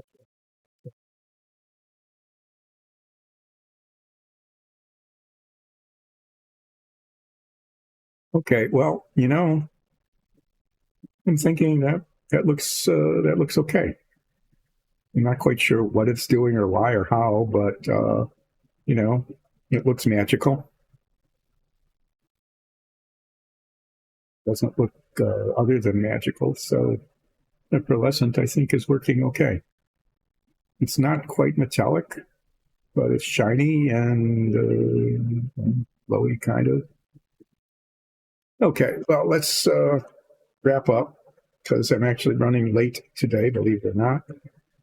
What I need to do yet is a whole lot of stuff. I need to paint the skin tone. I'm going to use this dull aluminum. I need to paint the back of this undershirt. It kind of goes around back here. A little bit back there. And down the back here. And a little bit back there. It's going to be hard to get to. Underneath the arm there. Do that in purple. And I'll do that and then paint and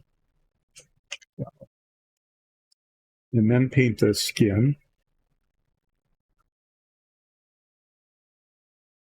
Okay. There's a spot where I got some of the silver, the darker silver. Anyway, I'll do that. And then I need to touch up the shield and make that look a little less bright. I'm going to try some bronze on the brass.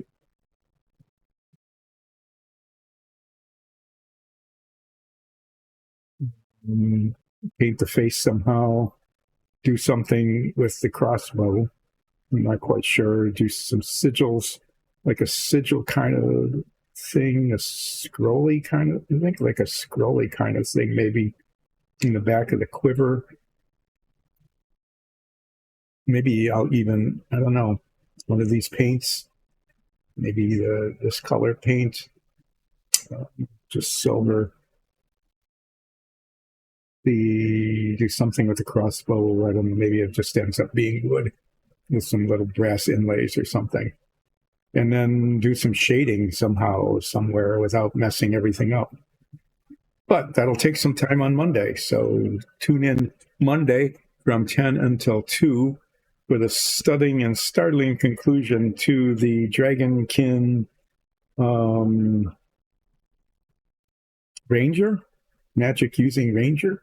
Maybe that's what it is. Silver Dragon.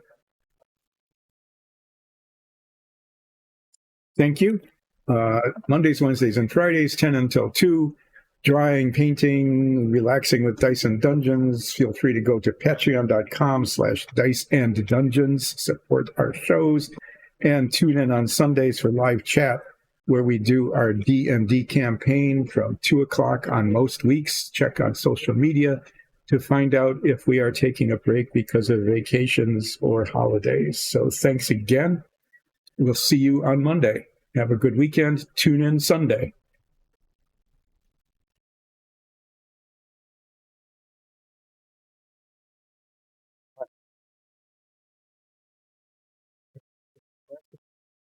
See what's going on. It's already 2:15. Yep, time to sign off. Bye.